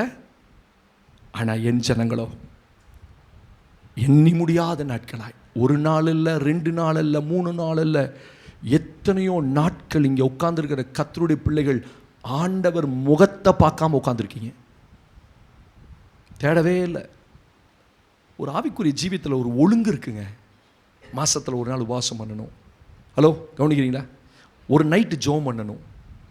மாதத்தில் ஒரு நாள் அல்ல வாரத்தில் ஒரு நாள் ஒரு நைட் எந்திரிச்சு 12 மணிக்கு முழங்கால் போட்டு, இதாங்க ஆவிக்குரிய வாழ்க்கை. அப்படிலாம் இங்கே இருக்கிற மாதிரி தெரியல எனக்கு. சில பண்ணுறீங்க, பண்ணுறவங்களுக்கு தெரியும். அதிகாலை விசேஷமாக எந்திரிச்சு ஜெபம் பண்ணுறது, மாதத்தில் ஒரு குறிப்பிட்ட நாளில் உபவாசம் பண்ணி குடும்பமாக ஜெபம் பண்ணுறது, இல்லை ஒரு உபவாசம் கொடுத்துக்கு லீவ் போட்டுட்டு குடும்பமாக வா, மனசுக்கு ஒரு மாதிரி கஷ்டமாக இருக்குது, நம்ம ரொம்ப நாள் உபவாசம் கொடுத்து போகாமல் இருக்கோம், வா நம்ம போயிட்டு உட்காந்து ஜெபம் பண்ணிட்டு வருவோம் மாதத்தில் ஒரு நாள். நீங்கள் என்ன நினைக்கிறீங்க? உபவாசம் கொடுத்தனால இப்போ தாய்மாராக கூடி ஜெபம் பண்ணுறது தான். நம்ம ஆட்களுக்கு தகப்பனே காணா. அப்போ நான் தகப்பன் இல்லையா? என்னங்க, என்னை பார்த்தா ஆம்பளை மாதிரி தெரியலையா உங்களுக்குலாம்? அங்கே யாருமே இருக்க மாட்டாங்க, எல்லாம் பொம்பளைகளாக இருப்பாங்க. அப்புறம் நான் யார் பொம்பளையா? நான் ஆம்பளை தானே, நான் உட்காந்து ஜெபம் பண்ணுறேன்ல. நம்ம ஆட்கள் கேட்டால் பதில் எப்படி வந்து பாருங்க.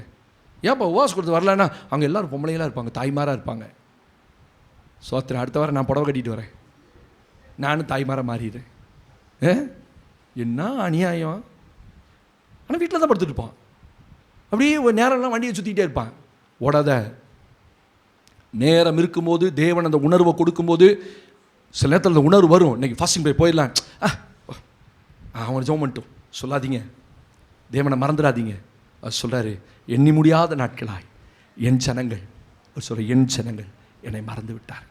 மறக்கடிக்கிற 2 பிசாசு உள்ளே இருக்குது. ஒன்று உணர்வையே கொடுக்காத பிசாசு, இன்னொன்று முற்றிலுமாக மறந்து போய், ஐயோ நீ சர்ச் இருக்கா மறந்துட்ட, ஐயோ நீ ஞாயிற்றுக்கிழமையா அப்படி நீங்கள் சொன்னீங்க, மறந்துட்டேன். பிசாசு உள்ள மறக்கடிச்சிட்டான். என்னுடைய பிள்ளைகளுக்கு 3 படி போயாச்சு. ஆமென். எழுதல. ராஜா தந்தத்தினால் ஒரு சிங்காசனத்தை செய்வித்து, தேவனுக்கு மகிமை. சாலமோன் ராஜா தந்தத்தில் ஒரு சிங்காசனம் செஞ்சானா. அந்த சிங்காசனத்துக்கு 6 படிகள் வச்சானா. அந்த 6 படிகளுக்கு பக்கத்தில் 2 சிங்கங்கள் நின்று கொண்டிருந்தது. ரொம்ப அழகா பிரசன்ட் டென்ஸ்ல எழுதுறாரு. அந்த சிங்கத்தை ஜெயிக்காம மேல சிங்காசனத்துக்கு போக முடியாது. முதல் படி கீழ்ப்படி, 2வது உடன்படிக்கை, 3வது மறவாதபடி. கர்த்தர் நமக்கு கொடுத்த நல்ல வார்த்தைகளுக்கான மெல்லர் வாய்ந்த கர்த்தரை ஸ்தோத்திரம் பண்ணுவோம்.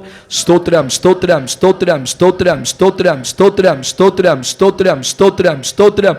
எங்கள் பரலோகத்தின் நல்ல தகப்பனே, நீ கொடுத்த இந்த நல்ல ஆராதனைக்காக ஜெபம் பண்றோம். 3வது வாரம் ஆண்டவர் எங்களோடு சில காரியங்களை பேசினீர். நீர் பேசினீர் என்ற உணர்வை கர்த்தர் எங்களுக்கு கொடுத்தீரப்பா. அநேக காரியங்களை பேசியிருக்கீங்க ஆண்டவரே. இன்றும் மீதம் இருக்கிற ஆண்டவர் 3 படிகளை நாங்கள் அடுத்த வாரம் கவனிக்க கிருபை தாரும். தேவ தயவுக்கு இந்த நாளை நான் ஒப்புக் கொடுக்கிறேன். பிள்ளைகளுக்கு ஸ்தோத்திரம். இந்த வசனத்தை கேட்ட ஒவ்வொருவரோடு கர்த்தர் பேசியிருக்கிறேன். வார்த்தையின்படியே நடத்துவீராக. துதி கன மகிமையாம செலுத்துகிறோம். மீட்பராக இயேசுவின் நாமத்தில் ஜெபிக்கிறோம். ஜெபம் கேளும் எங்கள் ஜீவனுள்ள நல்ல பிதாவே, ஆமென். சேர்ந்து சொல்லுவோமே. ஆத்துமா